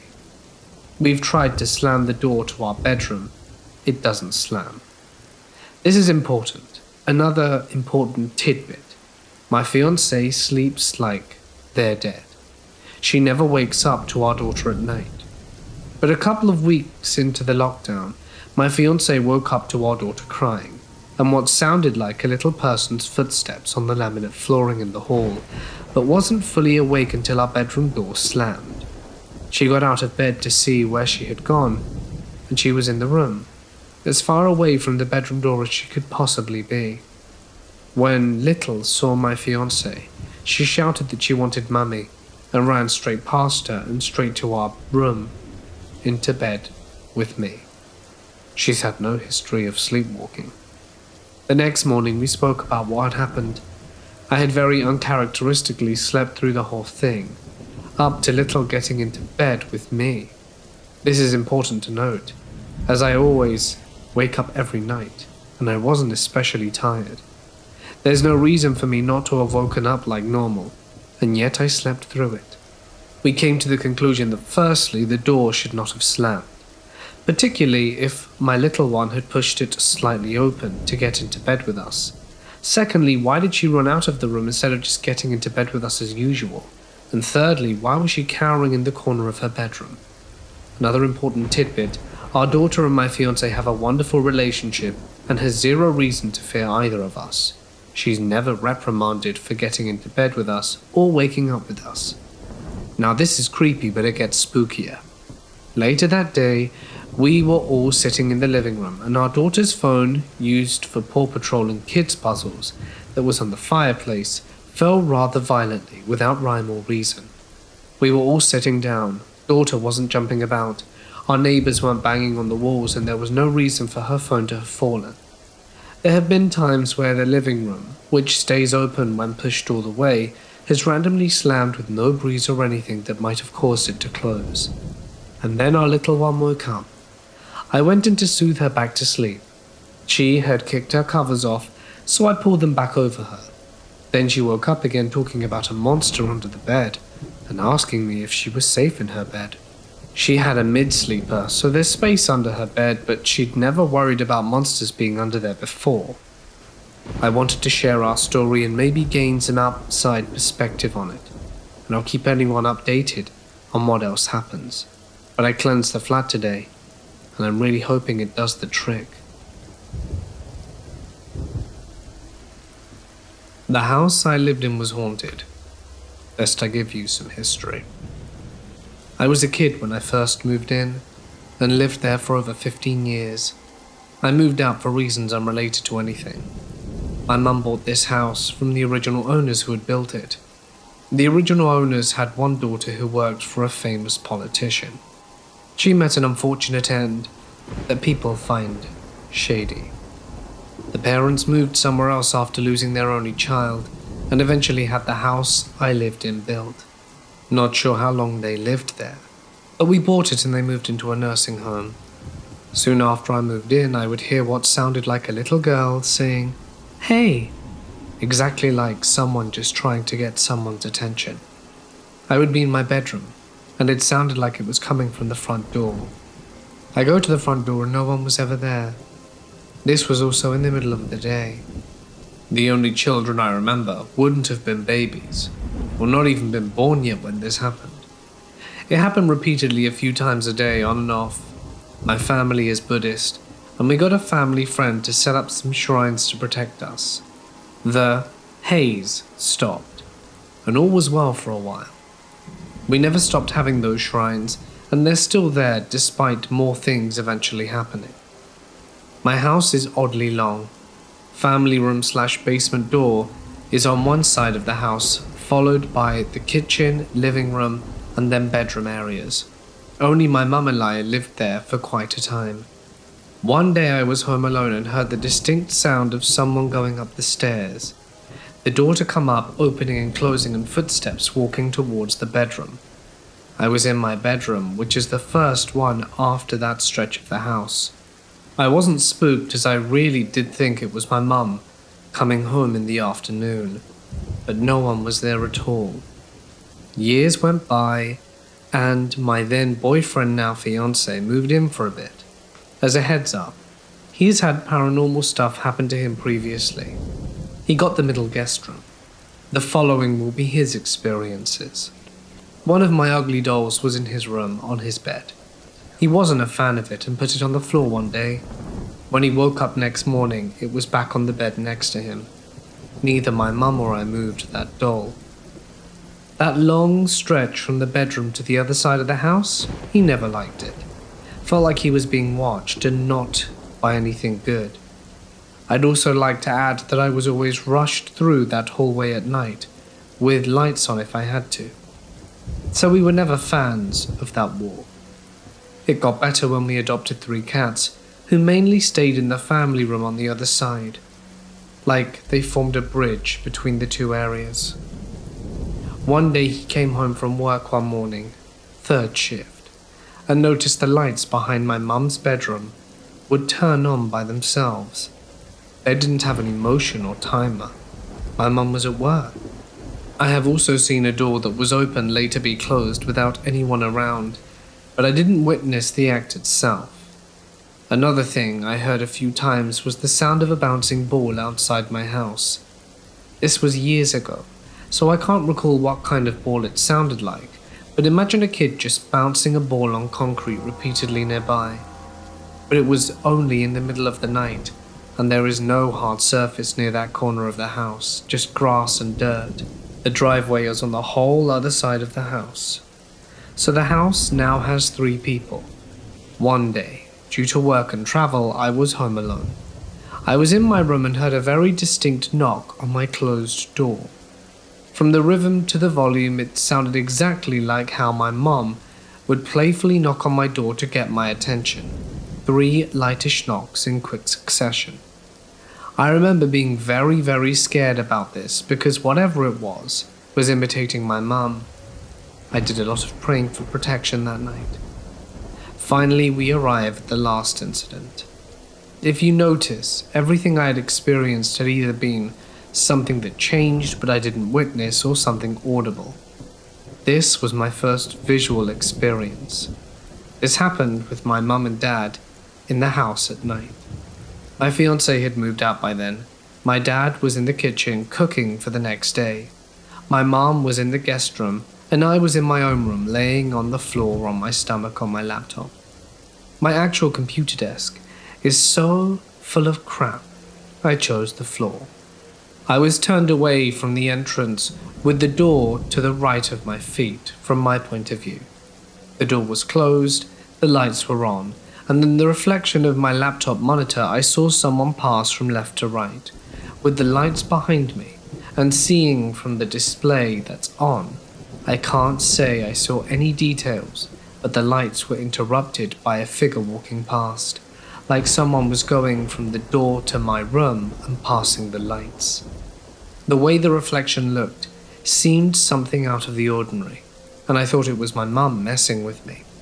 I quickly turned around, but naturally no one was there in the room with me. The door was still shut, and no one could have opened the door, walked back and forth and left that quickly and quietly. I immediately checked on my mum in the room right next to me. I had to eliminate any doubt, even with the unnatural speed a human wouldn't had time to sneak out. She was on the bed with blankets, a lap desk, a laptop, and busy as a bee. No way my dad could have done anything like that. He's old and not quiet. So that was my second fearful incident. I'm not gonna lie, I did not feel comfortable sleeping in my room for quite a while after that. Just the culmination of all of this was getting freaky for me. We went to a Buddhist temple to get some stuff done. I was planning on moving out soon, and didn't want whatever this was following me. So far, so good. Despite my mum having her fair share of ghostly experiences in her home country, when she was a youngster, she never experienced anything in this house. My dad as well. We actually didn't want to tell him any of this as we didn't want to spook him. In summary, I feel like maybe the beginning may have had something to do with the daughter of the original homeowners, although she never lived here and definitely wasn't a little girl when she passed.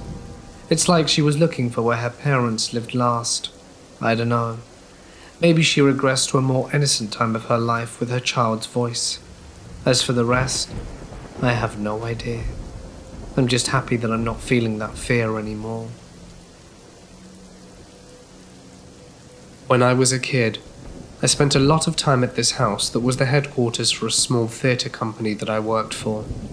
There were several stories that people had about seeing various ghostly things there, but one of the ones that kept coming up was a ghost cat that a couple of different people claimed to have seen. Now fast forward to 2 years ago, my girlfriend and I were staying at the house for a few weeks while we were working on a show. She had only become involved at the theatre recently, so I didn't know any of the old stories.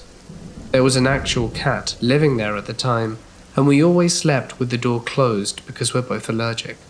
So one night I wake up to get her out of bed, and she's saying something like, "Come on, Persephone, get out of here." Then bend down as if to pick something up, then gasp, then a moment later climb back into bed. The next morning she told me she had a dream where she heard the door open and she got up to see a cat in the room, and figured Persephone had pushed the door open to come in.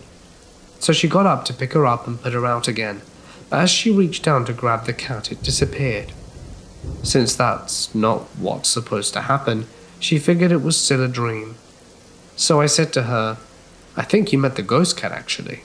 And she was like, "What ghost cat?" So I told her the history of it, and she asked me to describe what people had seen. A white, short-haired cat, as opposed to Persephone, who's a grey and long-haired. At which point she sort of freaked out, because what she had seen had appeared to be white, but she had just assumed it looked that way because of the lighting.